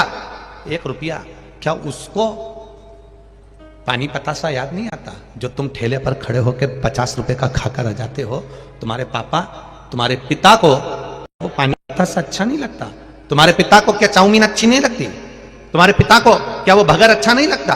तुम्हारे पिता को क्या वो पिज्जा अच्छा नहीं लगता? तुम्हारे पिता को क्या बाजार में मिलने वाली गजक अच्छी नहीं लगती? तुम्हारे पिता को बाजार में मिलने वाला क्या भोजन अच्छा नहीं लगता? याद उसको भी आती है, खाना वो भी जानता है, जेब में पैसा भी है, फिर भी नहीं खाता है, क्योंकि मेरी औलाद को पढ़ाना है, उसका विवाह रचाना है। नहीं खाता, छोड़ देता। और जिस दिन तुम पिता बनोगे और अपनी औलाद के लिए तुम्हारी जेब में भी पैसा होगा, मैं नवयुवक लड़कों से पूछना चाहूंगा जिनकी शादी हो गई, जो 40 साल, 42 साल, 45 साल की उम्र में चल रहे हैं, 50 साल की उम्र में चल रहे हैं, उनकी भी जेब में पैसा है तो भी जोड़ जोड़ कर चल रहे हैं बच्चों के लिए, नहीं खाते। इन 45 साल वालों से, इन 50 साल वालों से पूछना, ऑफिस में काम कर रहे हैं, पुलिस की नौकरी, इसकी नौकरी, डॉक्टर की नौकरी, ये नौकरी, गवर्नमेंट की नौकरी कर रहे हैं, एक चाय भी पीते हैं तो 50 बार सोचते हैं कि चाय पिएंगे तो 10 रुपए कट जाएंगे। छुट्टी नहीं लेते गवर्नमेंट की, छुट्टी लेंगे तो पैसा कट जाएगा। किसके लिए? केवल अपने बच्चों के लिए। और बच्चे कहते हैं पापा तुम एक प्लाट नहीं ले सके, तुम एक मकान नहीं ले सके? जरा उस बाप से पूछना जो कहता है मैंने 4-4 बच्चों का पेट भरा, उनकी शादी करी, उनका पालन पोषण करा, तुम लोगों के लिए करा, इसलिए मैं मकान नहीं बना पाया, प्लाट नहीं ले पाया, जमीन गाड़ी नहीं कर पाया, तुम्हारे लिए करा है। बाप जैसी दुनिया में कोई पूंजी नहीं हो सकती, पिता जैसी कोई दौलत नहीं हो सकती। जिंदा है तब तक लगता है तुमको कि तुमने कमाया है, चले जाएगा तब मालूम पड़ेगा कि ये सारी दौलत उसी की तो थी, उसी के आशीर्वाद की थी। आज सबसे बड़ी खुशी की एक बात कहना चाहूंगा, बड़ी खुशी की बात कहना चाहूंगा। लोग पूछते हैं शिव पुराण क्या देती है? हमारे पास जो पत्र आते हैं, हमारे पास में जो मैसेज आते हैं, हजारों लाखों पत्र और मैसेज रोज सीओर में आते हैं प्रतिदिन। खुशी इस बात की होती है कि नवयुवक लड़के, नवयुवक बेटियां, नवयुवक बेटे अब बूढ़े माता पिता के प्रति समर्पित होना चालू हो गए। लोग पूछते हैं शिवपुराण क्या देती है? हम कहते हैं उनका समर्पण बड़ा है, उनका त्याग बड़ा है, उनका प्रेम बड़ा है, उनकी वात्सल्यता बड़ी है, उनकी करुणा बड़ी है। जो बच्चे गलत मार्ग पर जा रहे थे वो वापिस थोड़ा ना थोड़ा अपने पिता का और मां का आदर करना सीख गए, माता पिता का आदर करना सीख गए।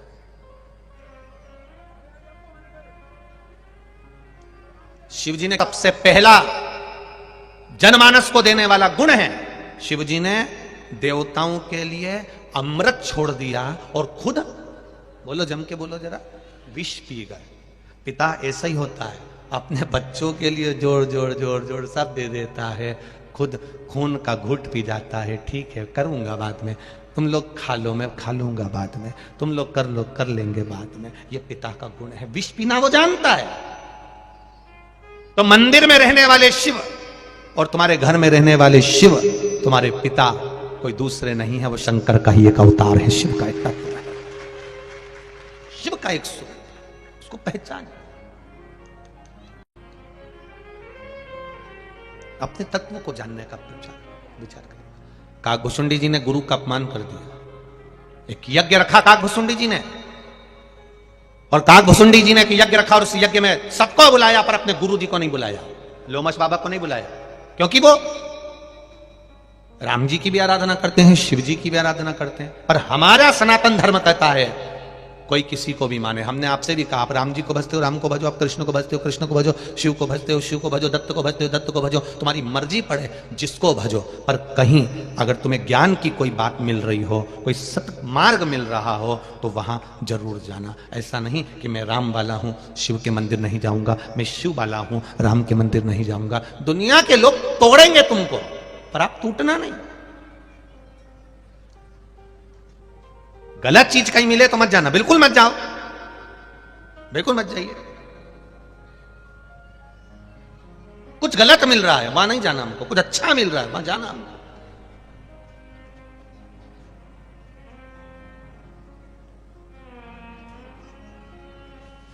आज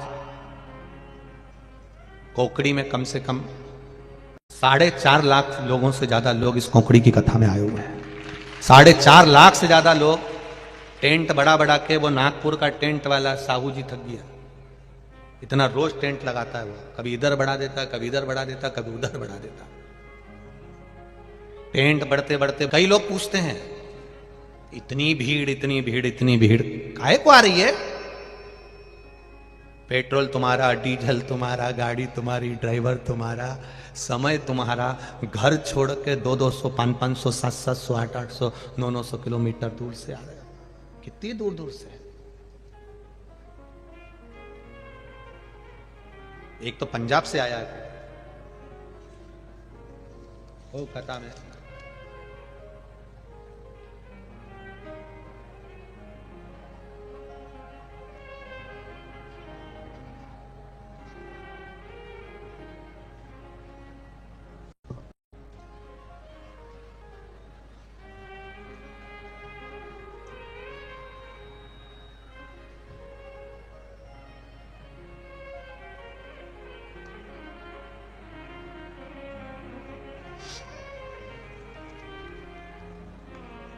मेरा नाम दीपिका कल्याण है।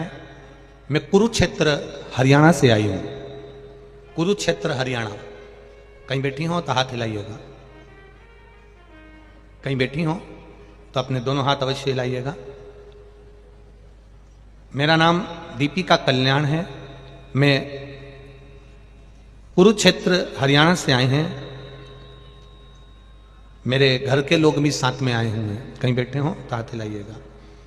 हम पूरा परिवार शिव कथा सुन रहे हैं और भाई 5 वर्ष का है, वह ना बोलता ना सुनता, दिमाग से भी कमजोर है। गुरुजी, हमने टीवी पर कथा सुनी और कथा सुनकर हमने विचार करा कि बच्चे को जल पिलाएं, बेलपत्र दें, हम बाबा की कृपा से वही क्रम करना प्रारंभ करें। आज ये छत्तीसगढ़ की कथा में हमारा आने का केवल एक कारण है, बाबा को प्रणाम करना, उनको नमन करना, उनको धोख लगाना। एक लोटा जल सारी समस्या का हल। उसी एक लोटे जल ने ऐसी कृपा कर दी, हमारा 5 वर्ष का भाई ना चल पाता था, ना बोल पाता था, दिमाग से भी कमजोर था, पर बाबा की कृपा से अब उसकी वाणी धीरे धीरे आना प्रारंभ हो गई, वो बोलना प्रारंभ कर गया। ये शिव है, ये शंकर, ये औघड़ी है। शिव तत्व इसी को कहते हैं। कितनी दूर दूर से लोग आ रहे हैं, हरियाणा, पंजाब, कहीं कहीं कहीं कहीं से। आप विश्वास लेकर आते हो, आपकी दृढ़ता, आपका भरोसा आपको लेकर आते हो, और ये विश्वास है कि बाबा देगा, ये कृपा करेगा। जो रचा पर लोमश जी को नहीं बुलाया गया। लोमश बाबा को मालूम पड़ा कि मेरा चेला, मेरा शिष्य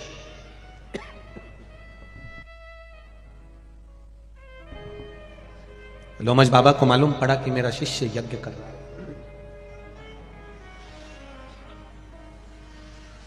और मेरा शिष्य अगर यज्ञ कर रहा है तो मुझे जाना चाहिए। गुरु है, चेला, शिष्य भले बेर रख ले, शिष्य भले बेरी हो जाए, शिष्य भले कपटी हो जाए, शिष्य भले धोखा दे दे, शिष्य भले विश्वासघात कर दे, पर गुरु गुरु होता है। गुरु गुरु है। कितना सुंदर संवाद है। एक गुरुजी स्नान करके आ रहे थे और एक ईर्ष्या रखने वाला पेड़ पर चढ़ गया, मुंह में पान भर के बैठ गया, तंबाकू भर के बैठ गया, पान भर के बैठ गया। गुरुजी का फिर गंगा नहा कर आए, फिर थूका, बार बार थूका गया, मुंह में पूरा थूक खत्म हो गया। अंत में वो नीचे आ गया, पेड़ पे से नीचे उतर कर आकर गुरुजी से कहा, क्षमा करिए, मैंने इतनी बार थूका, मैंने इतनी बार आपके ऊपर पान थूका, गुटखा थूका, आपने एक बार भी पलट कर जवाब नहीं दिया गुरुदेव। गुरुजी ने कहा, मुझे तेरे चरण पकड़ लेने दे। गुरु ने शिष्य के चरण पकड़ लिए। रोज गंगा की एक डुबकी लगाता था, आज तेरे चक्कर में 108 बार लग गई। ये तेरी ही तो कृपा है, तेरी ही तो दया है, तेरी ही तो करुणा है, ये तेरी कृपा से हुआ। हम अच्छा क्यों नहीं देख पाते? हमें अच्छा क्यों नजर नहीं आता? हम अच्छा क्यों नहीं देख रहे हैं? एक बहुत बड़ी बात है, थोड़ा अपने जीवन में उतारिएगा इस बात को। हमें दूसरे में, दूसरा व्यक्ति गलती करा, दूसरा व्यक्ति अगर बेकार काम करा, दूसरा व्यक्ति यदि कुछ कमी करा है, देखो, बोलो, मना नहीं है, समझाओ, मना नहीं है। शिव महापुराण की कथा कहती है, अगर किसी व्यक्ति ने गलती करी है, किसी व्यक्ति ने बेकार काम करा है, देखो, समझाओ, बोलो, मना नहीं है। उसमें कोई कमी है, बताओ कि तूने ये कमी रखी है, मना नहीं है बताने का कि तूने ये कमी कर दी। पर एक बात याद रखना, एक व्यक्ति में कमी दिखी, दूसरे व्यक्ति में कमी दिखी, तीसरे व्यक्ति में कमी दिखी, हर एक व्यक्ति में तुम कुछ ना कुछ कमी देख रहे हो, तो फिर हमें उसको नहीं बताना, फिर हमें अपने आप में समझना है कि हम में क्या कमी है जो सामने वाला व्यक्ति कमी नजर आ रही है। एक व्यक्ति में कमी नजर आए तो समझ लेना कि आप मार्गदर्शक हो, आप समझा सकते हो, आप ज्ञानी हो। दो व्यक्ति में भी गलती नजर आ जाए तो समझ लेना आप मार्गदर्शक हो, आप समझा सकते हो, आप ज्ञानी हो। तीन व्यक्ति में भी गलती नजर आ जाए तो समझ लेना मार्गदर्शक हो, समझा सकते हो, ज्ञानी हो। पर हर व्यक्ति में गलती नजर आ जाए, ये भी संत बुरे, वो भी संत बुरे, ये भी बुरे, वो भी बुरे, ये भी कथाकार बुरे, वो भी कथाकार बुरे, ये भी बुरा, वो भी बुरा, प्रत्येक व्यक्ति अगर गंदा नजर आने लगे, हर एक व्यक्ति में गलतियां दिखने लगे, तब सामने वाला व्यक्ति गलत नहीं है, तुम गलत हो जो तुम्हें हर एक व्यक्ति गलत नजर आ रहा। फिर अपने में गलती देखो। एक व्यक्ति में गलती निकलती चल जाता, दूसरे व्यक्ति में गलती निकलती चल जाता, तीसरे व्यक्ति में गलती निकलती चल जाता, पर तुमने तो धंधा बना रखा है हर एक की गलती छांटने का। तो समझ लेना कि तुम ज्ञानी नहीं हो, तुम विद्वान नहीं हो, तुम अज्ञानी हो। तुम में कुछ ऐसा सिम फिट कर दी भगवान ने जो दूसरे की केवल बुराई ही देखता रहता है, कभी अच्छाई देखी नहीं उसने जिंदगी में। वो सिम अंदर से निकालो जो फिट करी है। वो सिम के कारण तुम नेटवर्क गलत हो रहा है। कभी कभी कोकड़ी में हमने पूछा, यहां आने से पहले कई लोग पूछते हैं तुम्हारे कोकड़ी में कौन सा नेटवर्क चलेगा, तो कहा साहब ये वाली कंपनी का चल जाएगा। तो क्या साहब हमारे पास तो वो कंपनी है ही नहीं। तो उसने फिर बेचारा गया बालोदा बाजार में से दूसरी सिम लेके आया थोड़े दिन के लिए कि यहाँ चला के यहीं छोड़ देंगे। नेटवर्क में गलती दिखी, फिर एक संत में से गलती निकाली, फिर दूसरे संत में से गलती निकाली, फिर तीसरे महाराज में से गलती निकाली, चौथे कथाकार में से गलती निकाली, पांचवें उसमें से गलती निकाली। तुम 24 घंटा बैठकर गलतियां गलतियां गलतियां छाट रहे हो, तो मतलब समझ लेना ऑफिस ही गड़बड़ है, डिपार्टमेंट गड़बड़ हो गया है।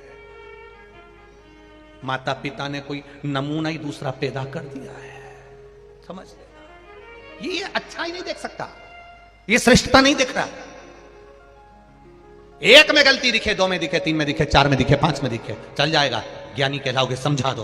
पर सब में गलती नजर आए, समझ लो डिपार्टमेंट गड़बड़ है, ठीक नहीं है, विचार गड़बड़, सोच गड़बड़, अंदर ईर्ष्या भरा चुकी है, जलन भरा चुकी है, इसलिए गलत ही गलत दिख रहा है, अच्छा दिख ही नहीं रहा।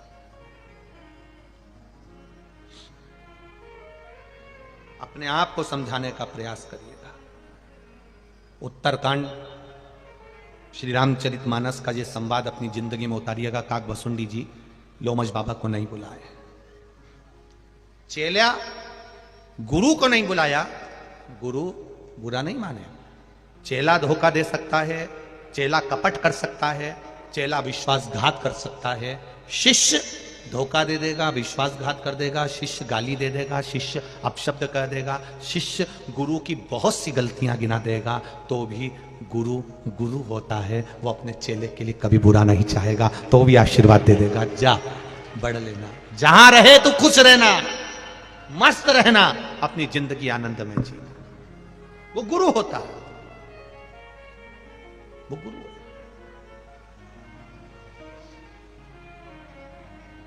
लोमश बाबा को काकभुशुंडी जी ने नहीं बुलाया, फिर भी लोमश बाबा को मालूम पड़ा कि मेरा शिष्य यज्ञ कर रहा है और मैं उसका गुरु हूं, मेरा जाना फर्ज बनता है, मैं जाऊं, ये गुरु का फर्ज है, जाए।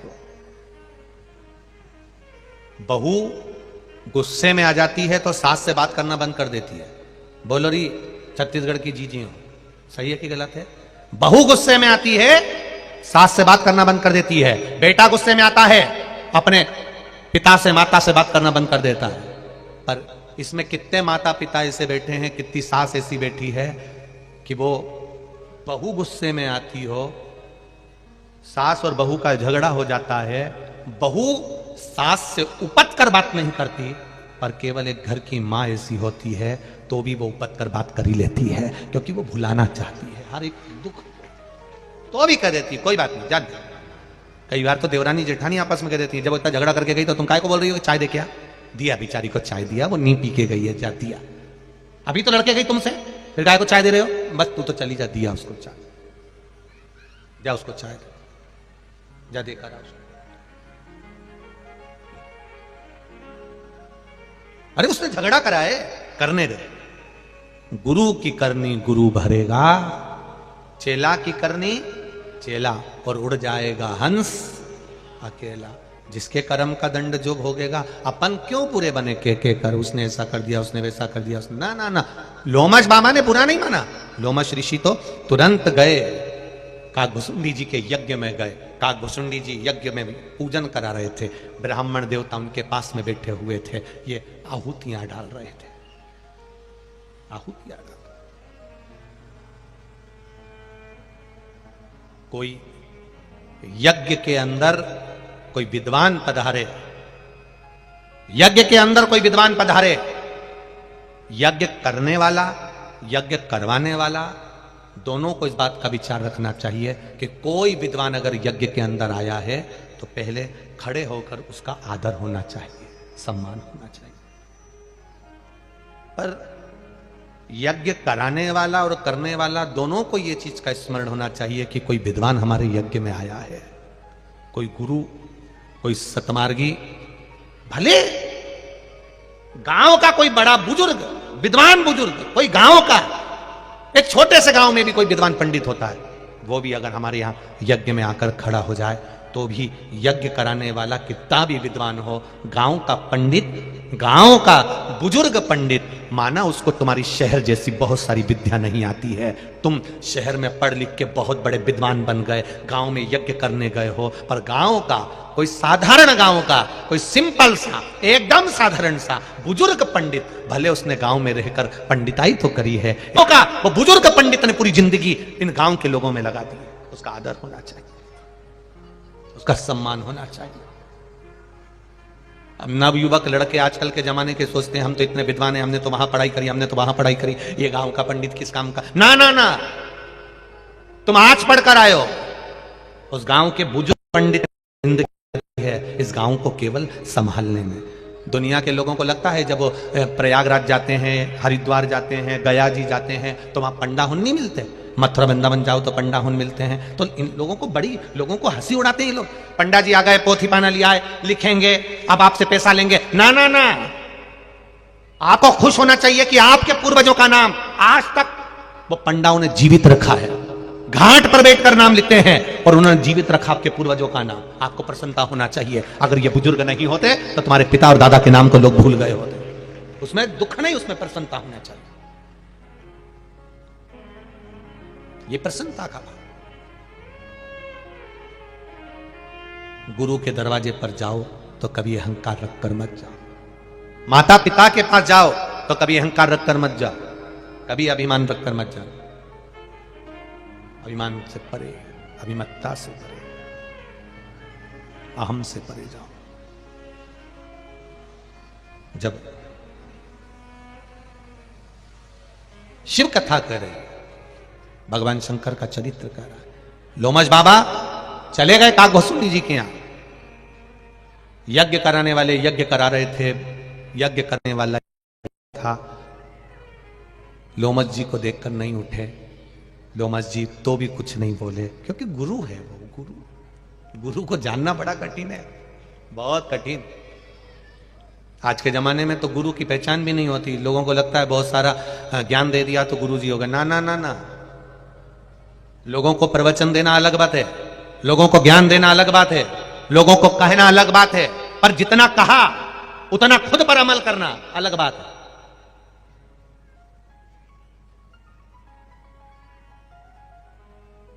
एक पंडित जी ने एक कथाकार थे, उन्होंने प्रवचन में कह दिया, उन्होंने कहा चतुर्मास चल रहा है, बैंगन नहीं खाना चाहिए। बैंगन को क्या बोलते हैं यहां पे? भटा। हाँ, तुम समझ गए ना, बस बाकी ठीक है। पंडित जी ने प्रवचन में कह दिया भटा नहीं खाना चाहिए, बैंगन नहीं खाना चाहिए, दोष। चतुर्मास में 4 महीना ना खा। अब पंडित जी प्रवचन देकर घर गए, पत्नी ने मूंग की दाल रोटी रख दी। पति ने मूंग की दाल रोटी जो देखी तो गुस्सा में लाल हो गया। कल मैं भटा लाया था, तूने बनाया नहीं। पत्नी बोली तुम ही तो प्रवचन में बोले थे कि चतुर्मास में 4 महीना भटा नहीं खाना, तो मैंने नहीं बनाया। इतने में पति माथा ठोक कर बोला, अरे ओ पगली, चौकी की कथा को चूल्हे तक क्यों लाई? मतलब कथा दूसरे के लिए हो सकती, खुद के लिए नहीं है। जितना प्रवचन में कहे एक प्रवचन करने वाला, जितना कथा कहने वाला कथा में कहता है, उतना खुद भी अमल करे, तब राष्ट्र सुधरने में देरी नहीं करेगी, राष्ट्र संवर जाएगा, राष्ट्र सुधर जाएगा। मेरे नामदेव जी, मेरे तुकाराम जी, नानक देव जी, बुद्ध जी, महावीर स्वामी, आदि कादिक जितने भी, रामकृष्ण परमहंस जी, चैतन्य महाप्रभु जी, मीराबाई, कर्माबाई, ये सब इन्होंने पहले अपने आप को संवारा है, फिर राष्ट्र को संवारा। वीर शिवाजी, महाराणा प्रताप, इन्होंने अपने आप को संवारा, फिर राष्ट्र। हम क्या पहले राष्ट्र को संवारने का काम करते हैं। मेरा लड़का सुधर जाए, मेरा बेटा गलत जगह नहीं जाए, मेरा बेटा मदिरा नहीं पिए और बाप रात में टन हो के आए, तो ये बताओ औलाद बिगड़ेगी कि नहीं बिगड़ेगी? हम सुधार रहे हैं, आशा हमने रखी है मेरा बेटा सही व्यवहार करे। हम कह रहे हैं मेरी बहू ऐसी आना चाहिए है जो मेरे पांव पड़े, मेरी बहू ऐसी आना चाहिए है जो मुझे प्रणाम करे, मेरी बहू ऐसी आना चाहिए जो मीठा बोले, मेरी बहू ऐसी आए जो इतना अच्छा भोजन बनाए, मेरी बहू आए तो मेरे जी हजूरी करे, मेरी बहू आए तो सब जगह आनंद हो। अब मेरी बहू आए तो पांव पड़े, मेरी बहू आए तो प्रणाम करे। तुम कितना अपनी सास को प्रणाम कर रही हो? तुम कितना अपने बड़ों का आदर कर रहे हो? तुम कितना अपने बड़ों का सत्कार कर रहे हो? जब तुम नहीं कर रहे तो वो जगदम्बा करेगी।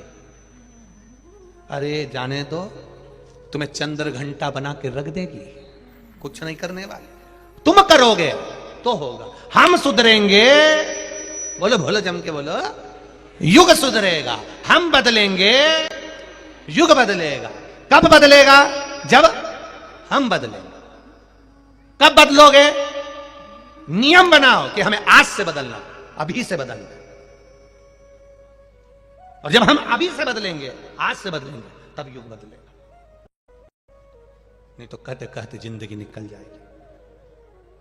बदलाना बदलना पड़ेगा। सियोर वाला महाराज थोड़ा बोलता बहुत आड़ा टेढ़ा है, और बोलते भी तभी हैं जब अपने ऊपर भी अमल करें। और आपको भी कहेंगे कि अपने ऊपर अमल करिए, अपने ऊपर पहले प्रभाव पड़ना चाहिए। तब हम भी कॉलेज जाते थे, हम भी स्कूल जाते थे, हम भी पहनावा बदले हैं, हमने भी अपनी जिंदगी का सारा आनंद सुख जो था वो छोड़ा, ये परमात्मा की शरणागति ली। तब आप लोगों से कहा परमात्मा की शरणागति जाओ। इतने पत्र हैं, इन पत्रों में आप लोगों के मन में जिन्होंने शंकर भगवान को जल चढ़ाया, जिन्होंने शिव जी की आराधना करी, को क्या इन पत्रों में वर्णित है? तत्व को जानिए। लोमश बाबा पहुंच गए। कल कथा में कहा था, कोई आपको गाली दे, अपशब्द कहे, शंकर के भगत को, शिव के उपासक को, शंकर मंदिर जाने वाले को, शंकर की कथा सुनने वाले को, शंकर की कथा कहने वाले को, शिव तत्व को जानने वाले को, शंकर का गुणगान करने वाले को, शिव को एक लोटा जल चढ़ाने वाले को अगर कोई गाली देता है, शब्द ताने देता है, उसका जवाब शंकर के भगत को नहीं देना है, आपका जवाब महादेव देगा। और वो दिया। उत्तरकांड का ये रामचरितमानस कह रही है, उत्तरकांड की दिया जवाब। किसने दिया? लोमश बाबा शंकर जी का भजन करते थे, थोड़ा राम जी का भजन करते थे, काकभूषुंडी शिव जी का भजन करते थे, पर गुरु का अपमान मेरा महादेव सह नहीं पाया। भले काकभूषुंडी शंकर का भजन करते थे, पर अपमान नहीं सहना। इस व्यासपीठ ने कभी नहीं कहा आपसे कि आप राम को मत पूजो, आप कृष्ण को मत पूजो। ये व्यासपीठ हमेशा कहती है भजन जिसका करना है करो। तुम राम को मानते हो, राम को मानो। तुम कृष्ण को मानते हो, कृष्ण को मानो। तुम्हारा जहां दिल लगे तुम तो उसको मानो, पर शिव के मंदिर में एक लोटा जल चढ़ाने जाओ। आपसे कभी नहीं कहा कि आप इसको मत मानना, आप मानो।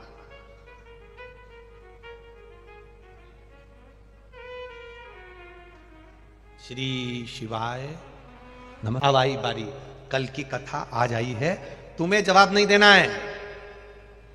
तुम खुश होना, तुम आनंदित होना, तुम प्रसन्न होना। जवाब देने के लिए वो बैठा है।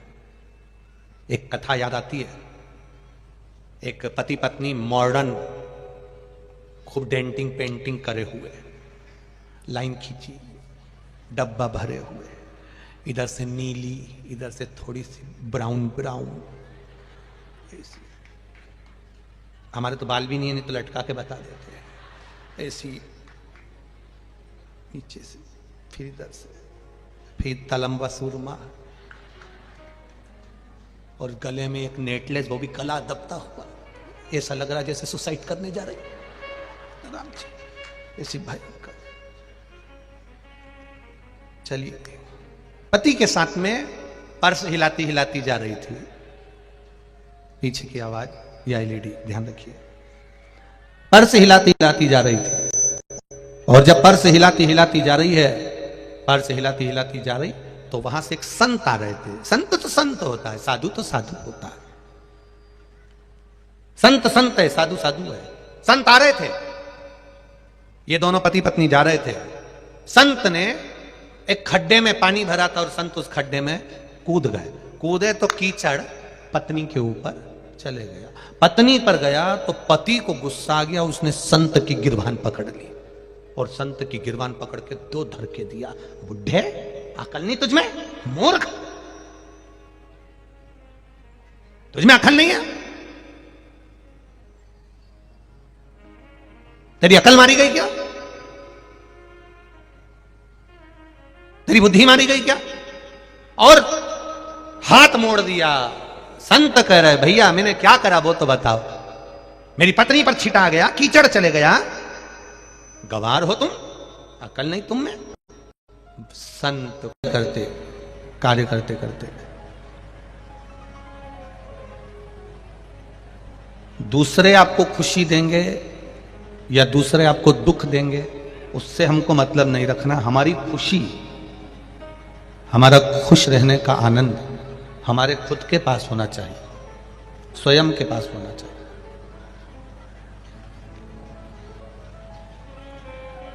अपने लाइट का खटका, तो लाइट का जो खटका होता है, ऑन ऑफ होता है, लाइट जलती है, बंद होती है, पंखा चालू होता है, बंद होता है। ये लाइट का जो खटका है, तुम अपने घर में लगाते हो, अपने कमरे का, कि दूसरे के घर में लगाते हो? अपने कमरे का खटका अपने कमरे में होना चाहिए। मां के कमरे में, पिताजी के कमरे में जो लाइट लगी है, उसका खटका भी पिताजी के कमरे में होना चाहिए।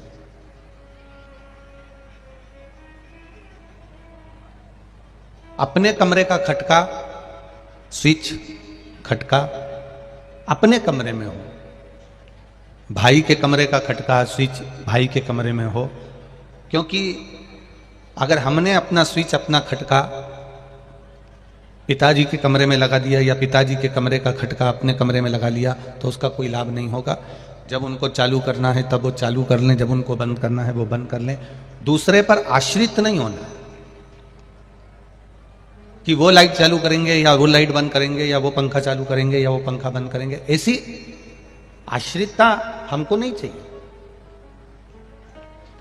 अपना कमरे का खटका अपने पास होना चाहिए कि अपन बंद कर दिया अपन चालू कर दिया। उसी तरह इस मनुष्य देह में खुश रहने का खटका ये आत्मा ये मन भगवान ने आपको दिया है। आप स्वयं अपने आप में खुश रह सकते हैं, अपने आप में आनंदित रह सकते हैं, दूसरा आपको खुश नहीं कर सकता।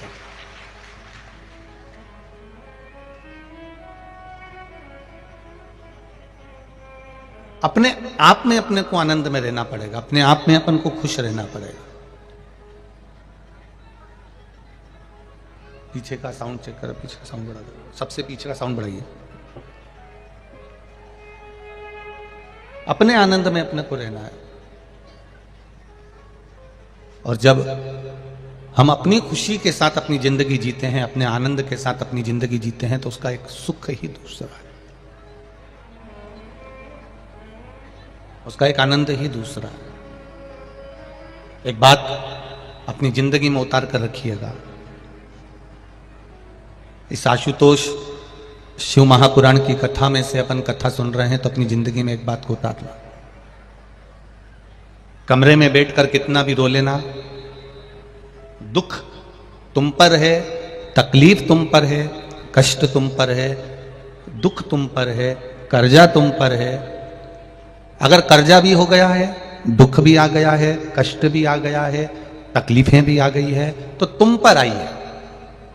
अपने मकान में, अपने कमरे में, अपने घर में कितना भी रो लेना, पर दरवाजे पर कोई आए, बेल बजाए, दरवाजा बजाए, जब दरवाजा खोलने के लिए जाओ तब उसके सामने रोकर मत जाना, प्रसन्न होकर झांके में रहने लगेगा, तुमको गिनेगा नहीं।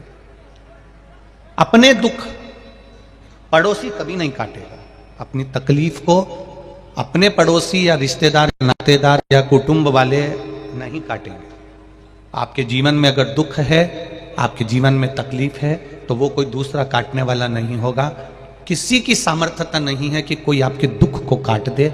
आपके दुख को आपको स्वयं को काटना है, क्योंकि कर्म का जो लेखनी है वो हमारे ऊपर लिखी हुई है। उस कर्म की लेखनी को हमें स्वयं काटना पड़ेगा। मत बुरे कर्म कर बंदे वरना पछताएगा, भगवान की आंखों से तू बच नहीं पाएगा, तू बच नहीं पाएगा। अरे ओ अज्ञानी मत करना दानी। संत शिरोमणि परम पूज्य गुरु नानक देव जी महाराज, संत शिरोमणि परम पूज्य गुरु नानक देव जी महाराज से बाले ने एक बार कह दिया कि गुरुदेव, आप कहते हो कि सर्वस्व परमात्मा है, हर जगह पर ईश्वर है, हाँ, पर वो दिखता तो है ही नहीं। परम पूज्य संत शिरोमणि, संतों में संत आनंद कराने वाले गुरु नानक देव जी से बाले ने पूछा, आप कह रहे हो कि परमात्मा सब दूर है, तो वो दिखता क्यों नहीं, नजर क्यों नहीं आता? गुरु नानक देव जी ने कहा, बाले, परमात्मा सब दूर है, पर उसको देखने के लिए दृष्टि कोई गुरु ही दे सकता है। कभी प्रैक्टिकल करना, आपके पास में कितनी धूल उड़ रही है, आपके पास में छोटे छोटे कण इतने उड़ रहे हैं, इतने घूम रहे हैं कि आप अंदाजा नहीं लगा सकते। आपको दिख रहे हैं क्या? नहीं दिख रहे।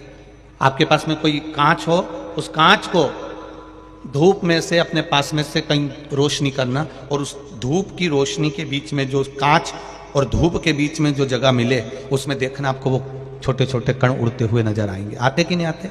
कभी कभी आपने बच्चों के साथ में देखा होगा, बच्चे लोग जब वो कांच की रोशनी करते हैं तो उसमें बहुत छोटे छोटे कण नजर आ रहे हैं, वो छोटे छोटे कण दिख रहा है। ये देखने के लिए आपको दर्पण की जरूरत पड़ी।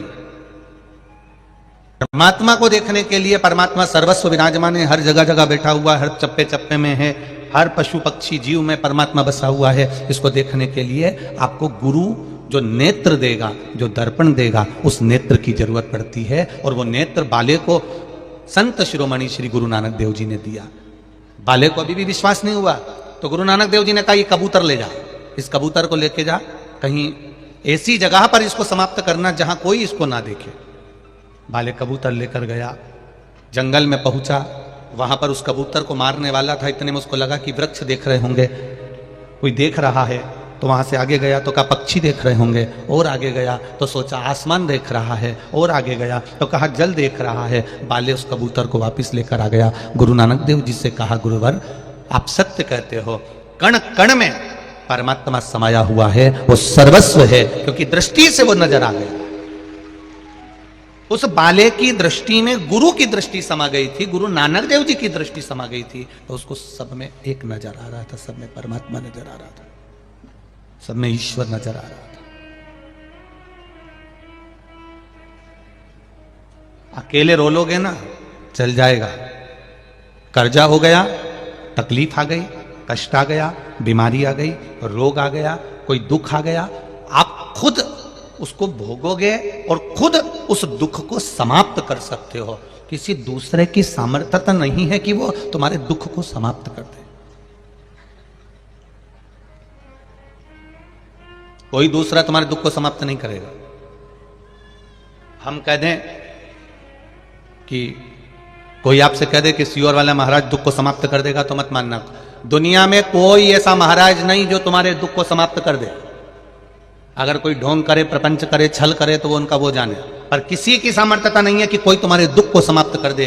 तुम्हारे दुख को तुम्हें स्वयं समाप्त करना पड़ेगा। जब हम अपने कर्म को करते करते करते करते भगवान को समर्पित होकर करेंगे तो भगवान उस कर्म का फल देना प्रारंभ करेगा और फिर धीरे धीरे दुख कटना प्रारंभ हो जाएगा। किसी की सामर्थ्यता नहीं।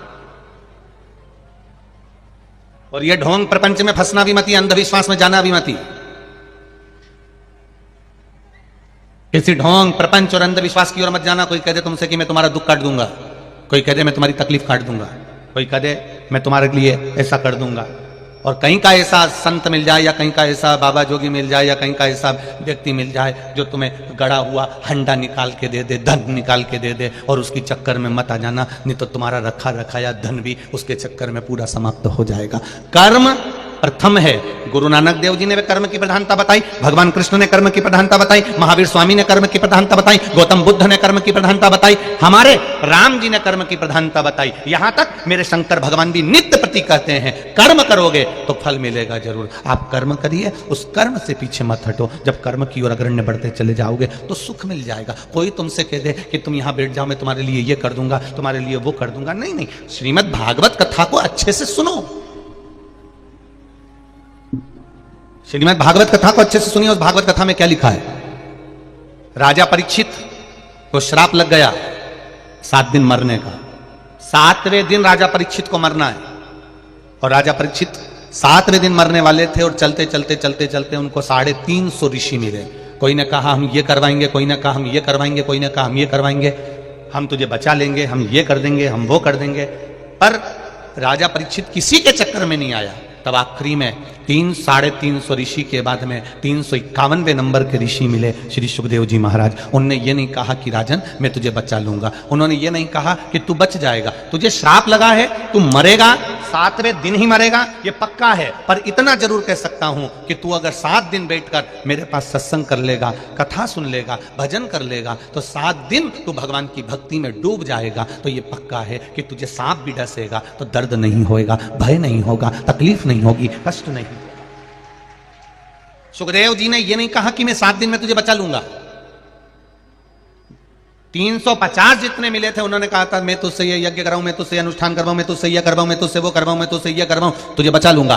पर सुखदेव जी ने कहा मृत्यु अगर आ गई है तो 7 ताले में भी बंद हो जाएगा तो भी तुझे मरना तो पड़ेगा, पक्का है।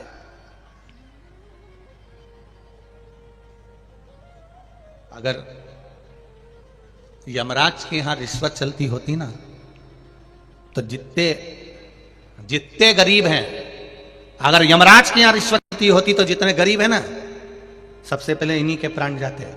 क्यों? पैसे वाले 50 लाख रुपए उसकी अटैची भर के यमराज को दे देते और कह देते उसको उठाकर ले जा ले जा उसको उठाकर। धनपति कभी मरता ही नहीं, करोड़पति कभी मरता ही नहीं, वैभवपति कभी मरता ही नहीं, सत्तापति कभी मरता ही नहीं।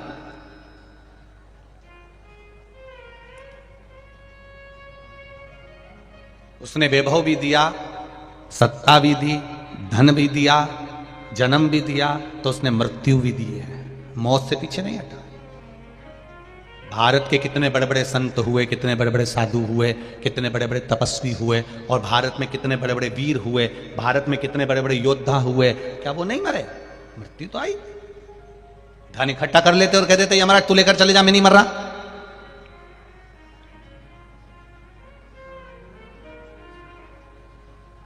जिनके ऊपर स्वयं बल ही बल हो वो भी चले जाता है। ऐसा कौन बचा है मौत से? परंतु शिव पुराण कह रही है कि जिंदगी जीने के साथ में मृत्यु तक पहुंचने के बीच में एक रास्ता है, वो है परमात्मा की भक्ति का रास्ता, परमात्मा के भजन का रास्ता।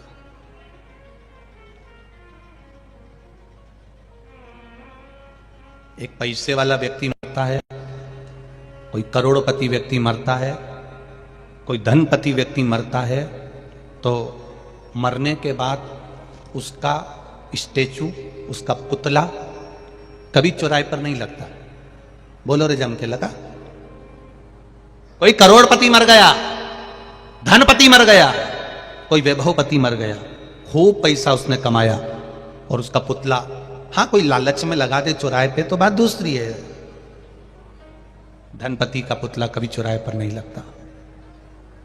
पुतला चौराहे पर उसी का लगता है, भले उसके पास में पैसा नहीं था तो भी जंगल में रहकर छोटी छोटी बच्चियों को, गरीब बेटों को, गरीब बेटियों को, साधारण परिवार को अपने पैसे से छोटा सा स्कूल का निर्माण करा, बच्चों को पढ़ाना चालू करा। 10 बच्चों को पढ़ाकर उसने इंजीनियर बना दिया, 50 बच्चों को पढ़ाकर डॉक्टर बना दिया। धनपति ने खुद की तिजोरी भरी है, और एक संत स्वभावी साधारण से साधारण व्यक्ति जब किसी दूसरे के प्रति परमार्थ का कार्य करता है तो चौराहे पर पुतला उसका लगा दिया जाता है कि इसने हमारे राज्य में, हमारे नगर में, हमारे क्षेत्र में एक अच्छा काम किया, कोई श्रेष्ठ कर्म किया, कोई अच्छा कार्य किया।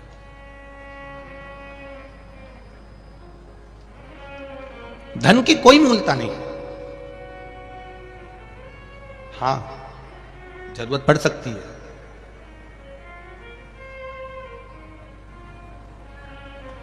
पर वो जरूरत पड़ने पर दुनिया का कोई व्यक्ति आपको अपनी तिजोरी का माल नहीं देगा। छत्तीसगढ़ में ऐसा होता हो तो बात दूसरी है कि आपका कर्जा पड़ोसी चुका देता हो। चुकाते हैं छत्तीसगढ़ में? अरे बोलो तो जम के, कोई नहीं चुकाता। सगा भाई भी जब तुम्हारा कर्जा हो जाएगा ना तो खूब ज्ञान की बातें कहेगा, पर कर्जा चुकाना किसको है? तुमको खुद को मेहनत करना पड़ेगा, तुम्हें स्वयं को आगे बढ़ना पड़ेगा, खूब परिश्रम करना पड़ेगा, भगवान का भजन करना पड़ेगा, उसके आश्रित होकर कार्य करना पड़ेगा, तब वो फल देगा। फल देगा तब आपका कर्जा चुकेगा। किसी की सामर्थ्यता नहीं कि कोई चुका दे।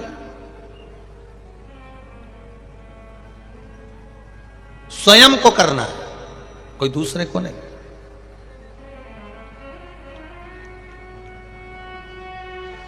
हमारे कर्म का भोग अगर ऐसा होता कि आपके कर्म का भोग दूसरा भोग लेता तो सबसे पहले राम जी महाराज की कथा ही नहीं आती। सीता जी ने एक चिड़िया को कैद में रखा था तो माता जानकी जी को कैद में रहना पड़ा।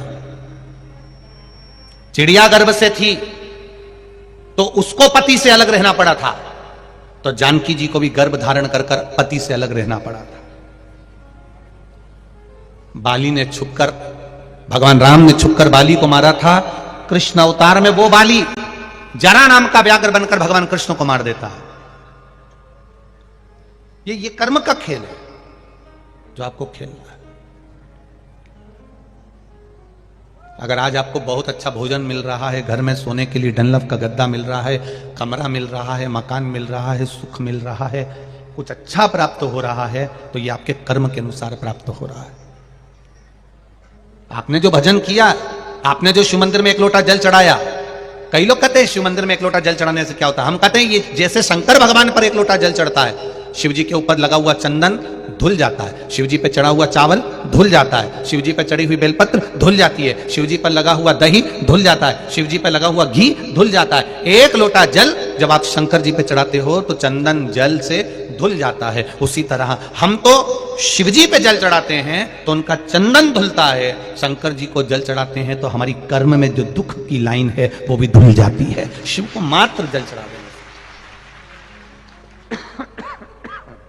केवल जल समर्पित कर देना।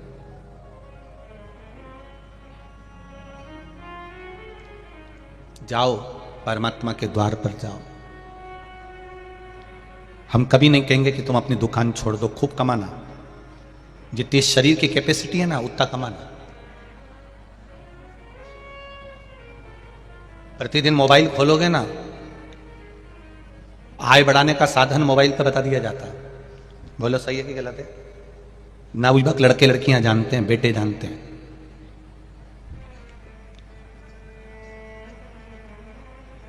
रोज गूगल पर, फेसबुक पर, इंस्टाग्राम पर आय बढ़ाने का साधन बताया जाता है। प्रतिदिन आप खोलोगे उसमें लिखा हुआ आ जाएगा कि वहां की एक लड़की ने 1 करोड़ रुपए कमाए, कमाने का तरीका हमारे पास है। वहां के एक लड़के ने ये गेम चालू करा और उसने 5 करोड़ रुपए कमाए, वो 5 करोड़ कमाने का तरीका हमारे पास है। जो जल्दी धनपति बनने की सोचता है वो एक दिन रोडपति बन जाता है। याद रखिएगा जरा। हमारे पास फेसबुक खोलोगे, इंस्टाग्राम खोलोगे, यूट्यूब खोलोगे, गूगल खोलोगे, व्हाट्सएप खोलोगे, उसमें कमाने का तरीका, आय बढ़ाने का तरीका तो दुनिया के लोग बता देते हैं, पर किसी दुनिया के लोगों से पूछना साहब, आय तो बढ़ रही है पर आय के साथ में हमारी उम्र बढ़ती चली जा रही है। इस उम्र को रोक दिया जाए और आय बढ़ाई जाए, कोई तरीका हो तो बता देना। वो तरीका वो गूगल और व्हाट्सएप और फेसबुक और इंस्टाग्राम पे नहीं मिलेगा। आय के साथ में उम्र बढ़ रही है, तो ऐसी आय बढ़ने से कौन सा मतलब है? 24 घंटा दुकान पे बैठकर कमा रहा है। काले बाल थे, सफेद हो गए। मुंडा में सोफा सेट था, पूरा सोफा सेट निकल गया। 2 एक सोफे के हत्ते रह गए, वो हाथ रखने के 2 एक रह गए, एक इधर, सब निकल गया। खिड़कियां खराब हो गई, अब उस पे चश्मा लगाया है। 2 तरह का है, नीचे से देखो तो दूर का, ऊपर से देखो तो पास का। 2 तरह का है। ये दरवाजा भी खराब हो गया, 25 बार कहना पड़ता है तब कुछ सुनाई देता है। बड़ा कठिन है। अब पहले 2000 रुपए कमाते थे, 5000 रुपए कमाते थे, 10,000 रुपए कमाते थे।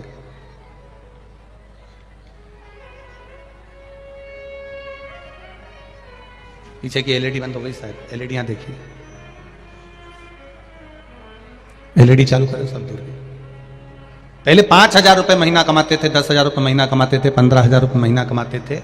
अब तुम्हारी आय तो बढ़ी है,